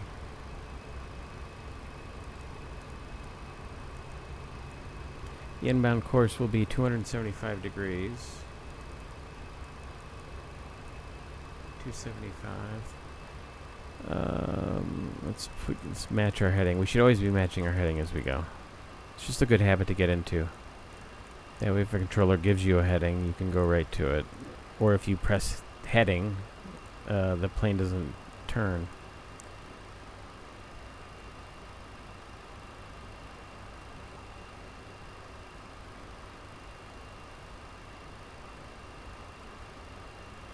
Our next crossing restriction. Oh, anyway, let's stay on the approach here.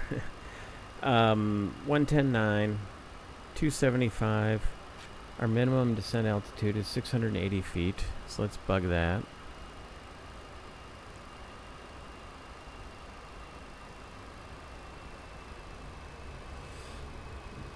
And that's about 663 above the ground, so let's set that to just as a reminder.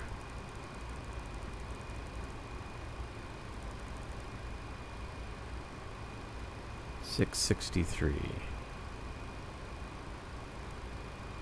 So we have to set it 670 because that is the closest.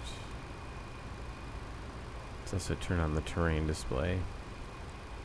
There are some hills around San Diego.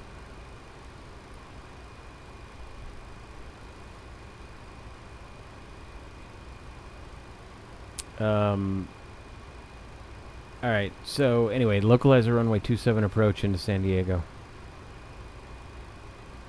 110.9, 275 degrees. Weibo is the final approach fix, 2,000 feet. And from there we can descend directly to 680 feet. We'll have to do this in sort of a dive and drive fashion. So after Weibo, we have about 2 minutes to get that from 2,000 to 680. So we'll descend about 1,000 feet a minute.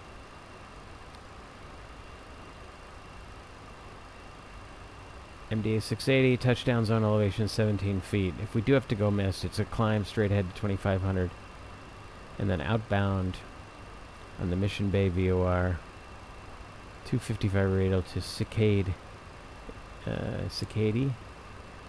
intersection. Just DME 12.3 off of Mission Bay, and we will hold as published. It'll be a parallel entry.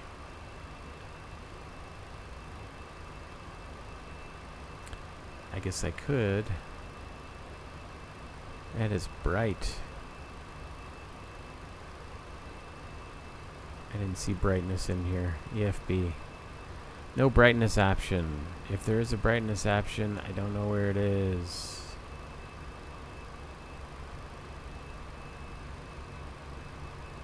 I'd like to be able to turn it down. Alright. Navigraph. Destination, San Diego. Star, comics, approach, localizer, taxi, airport.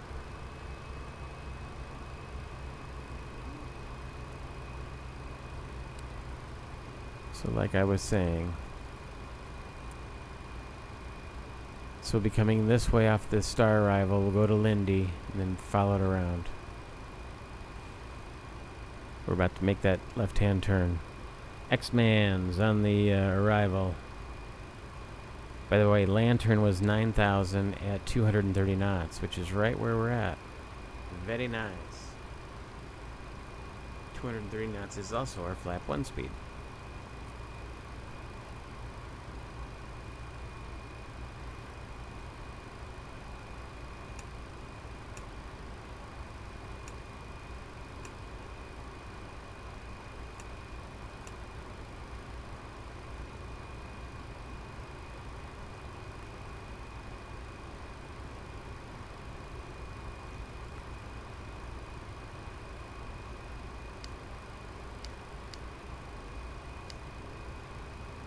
I can't tell if we're... Those are hard to see at that angle. Oh, we were in continuous. Alright.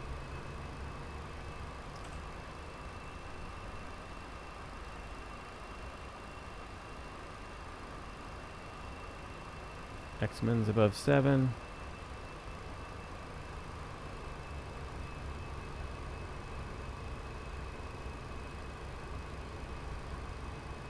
And then Cloman, 210 knots at 6,000.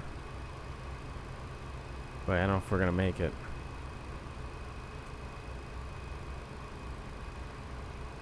We've got it programmed that way. 4 minutes to go 5 miles. We're never going to make it. 6,000.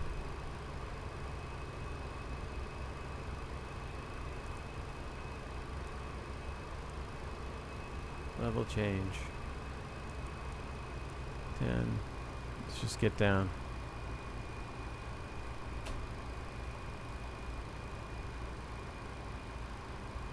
Let's bring out the speed brakes. Because we've got to be there by Nato. There's 10,000 feet. Landing lights on.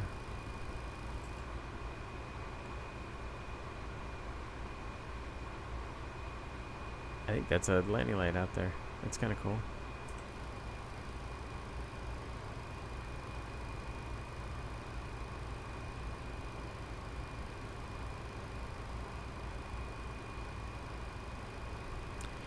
Yeah, the VNAV didn't do so well. Again, an inaccurate VNAV is not crazy unusual in aircraft of this vintage.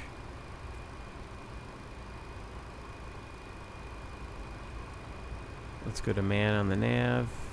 So now we're 110.9. That's the localizer frequency. Looks like we are picking it up.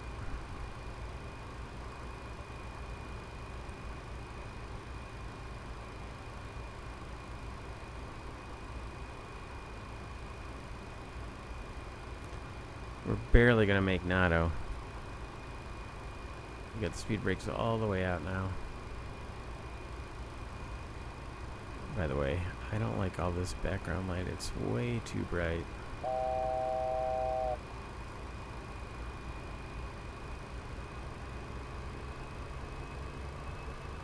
Less than 1,000 to go.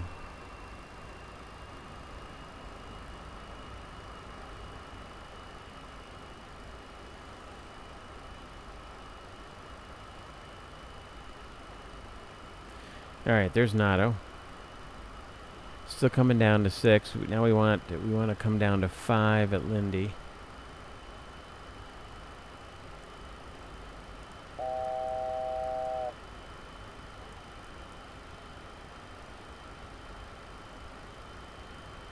Level change.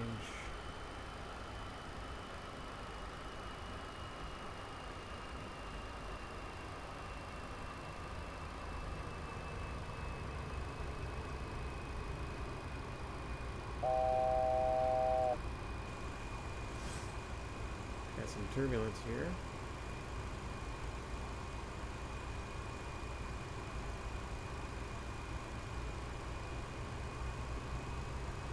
Should be leveling at 5. Slow us down to 180.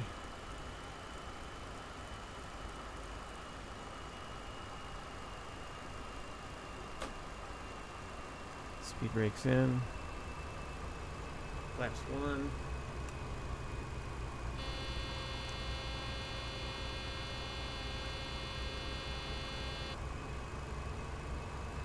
Not sure why I got that.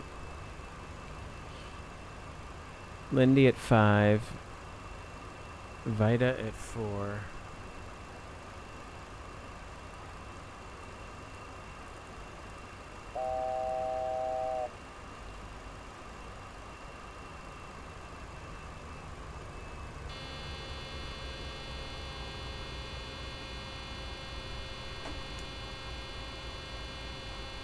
It's landing your horn.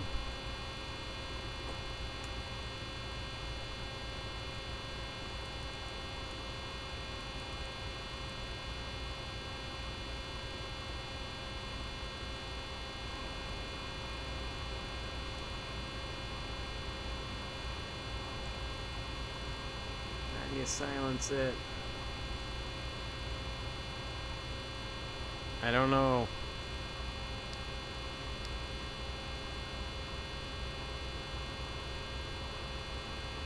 Sorry. Usually it's near the throttle somewhere.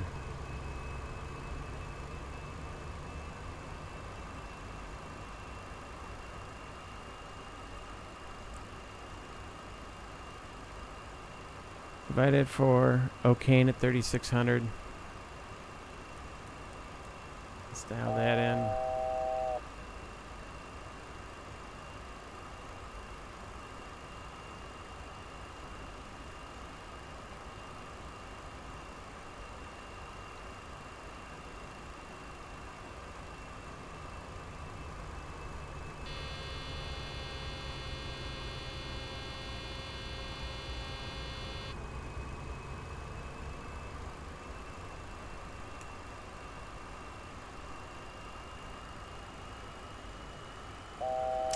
There's supposed to be a click spot for the bugs, but it's not doing it.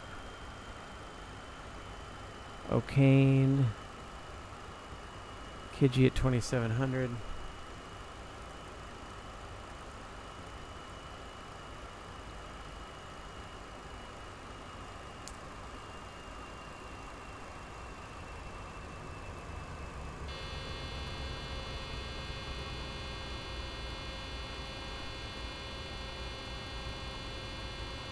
Well, actually, it's above our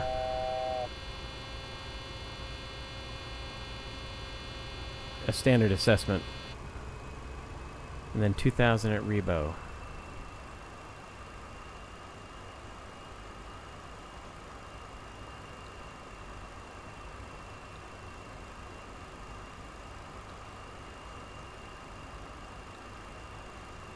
So 131 is our ref.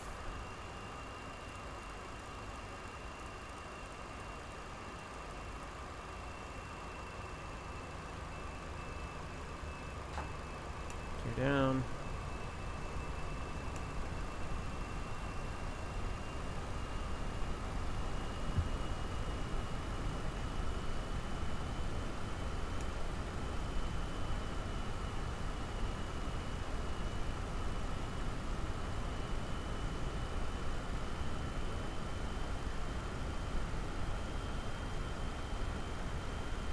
$2,000 at Rebo.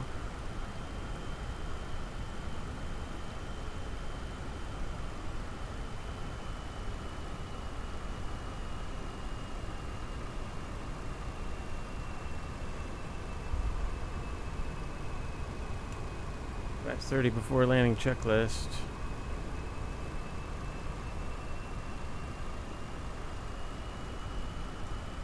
Engine start switches, speed brake, will arm it. Speed brake is armed. Gears down, flaps 30, green light.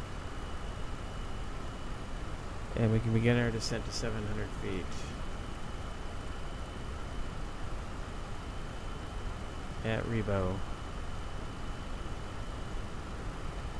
131. 136, actually. Runway's in sight.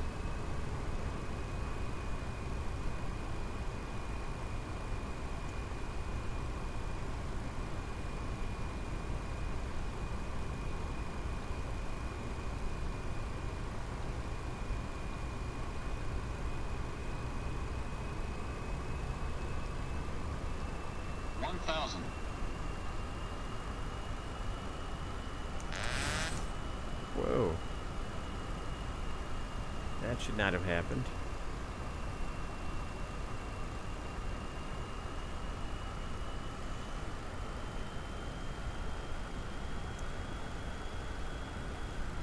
We should have been in relatively decent trim.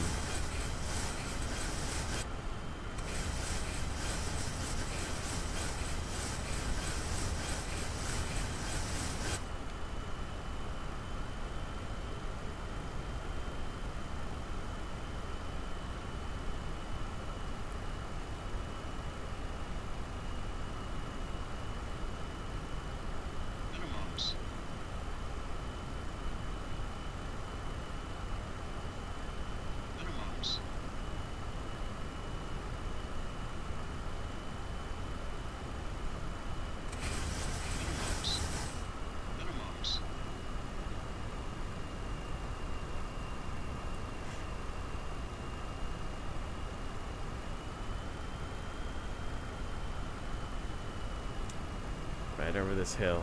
500. Fun approach. Little high. Sink rate. Sink rate check. Here's that parking garage.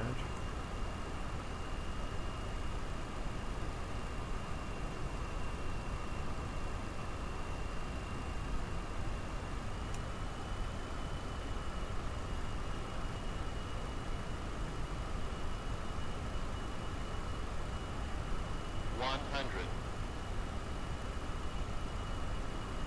50, 40, 30, 20, 10.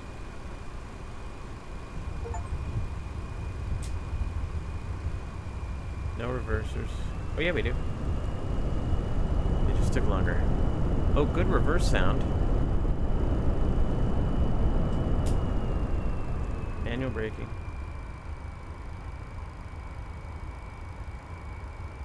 That was actually a really good reverser sound. Even if the other sounds aren't that good. It's raining here. Had I only known.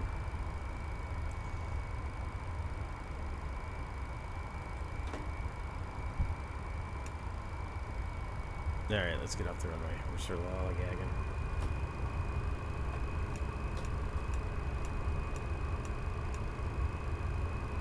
Bring the flaps up.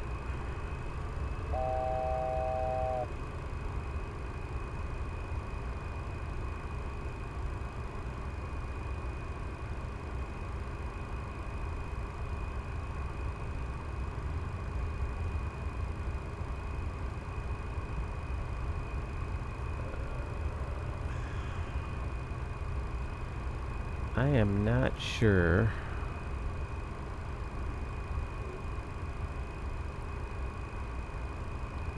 offhand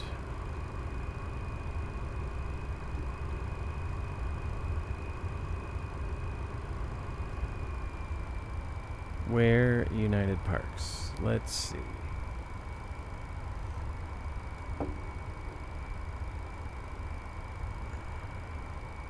Sorry, I'm not paying attention to where I'm going.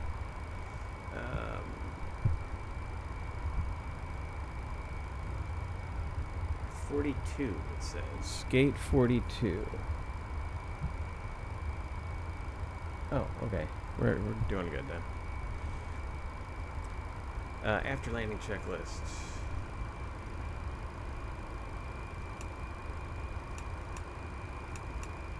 Oh.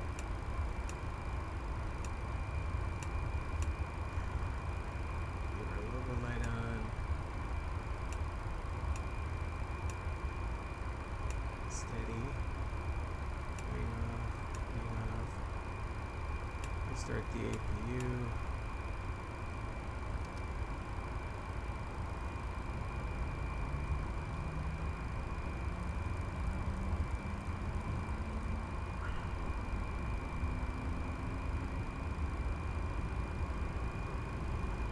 Auto brake off.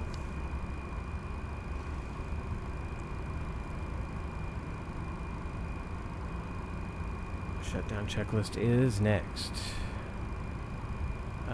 42, please, Mr. GSX.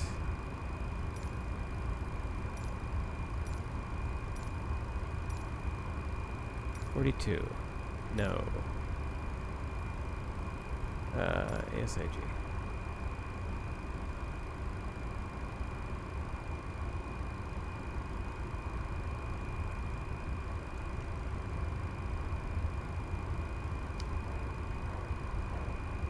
Hey, the wipers work. Look at that. That's kind of cool. Pretty unusual in 2020.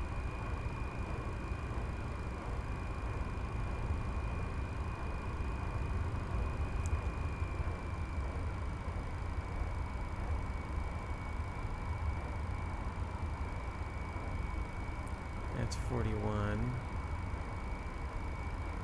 And that's 42.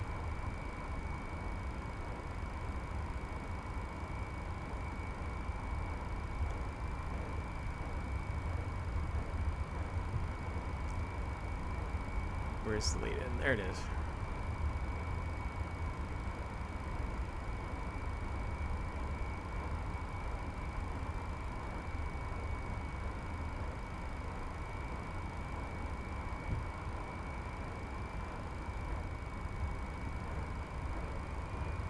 I did not call for that.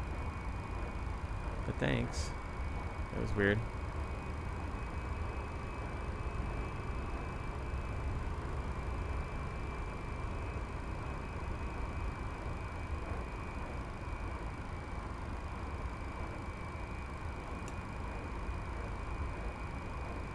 Sorry. I'm slowing way down here. Keep it coming.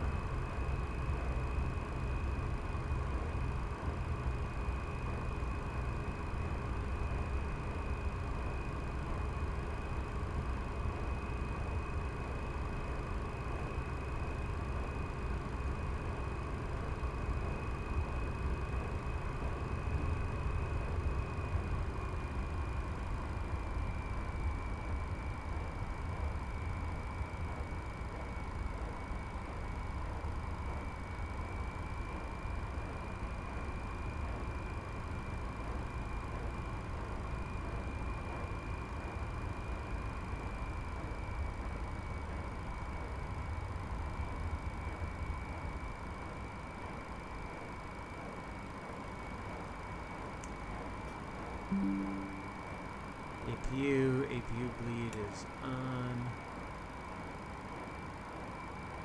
Right pack is off. Put that in auto. Yes, the seatbelt sign. Oops. It's off. Shut them down.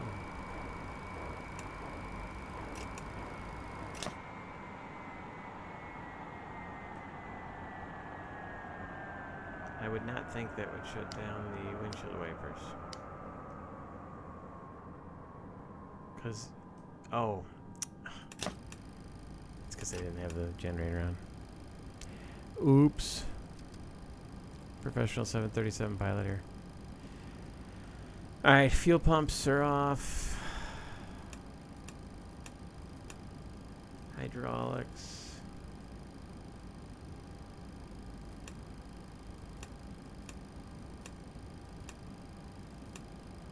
Off. Pitot heat and the windshield heat.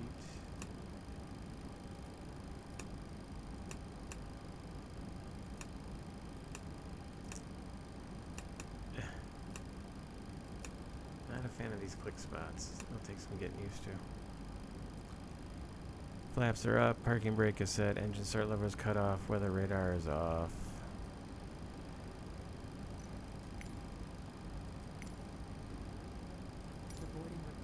Let's request deboarding, shall we? So this is something interesting I discovered. When you open the door, it will slowly close unless you put the doorstop down.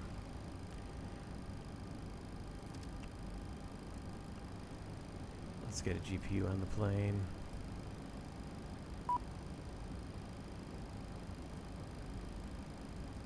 Chocks.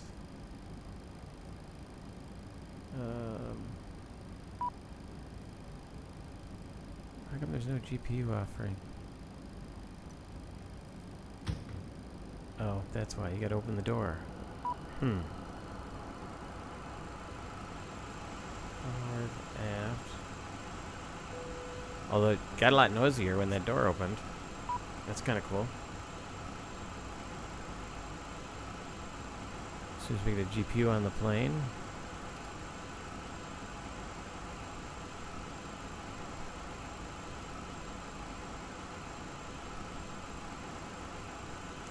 There it is.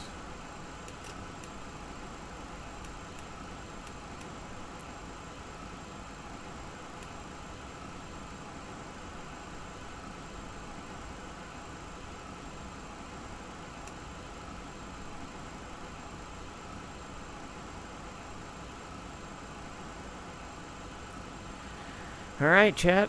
We made it.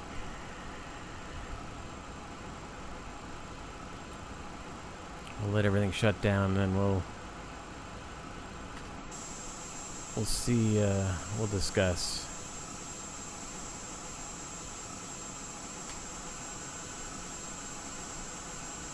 So,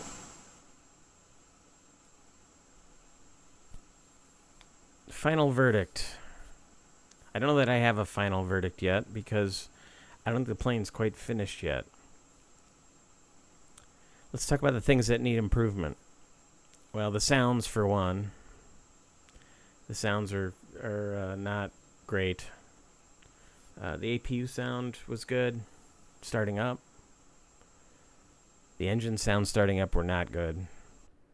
APU shutting down sound is not good. That stopped in a hurry. The shaking and rattling just during pushback was a little much. Once we were in flight, I didn't mind the sounds. You're getting mostly wind sounds anyway.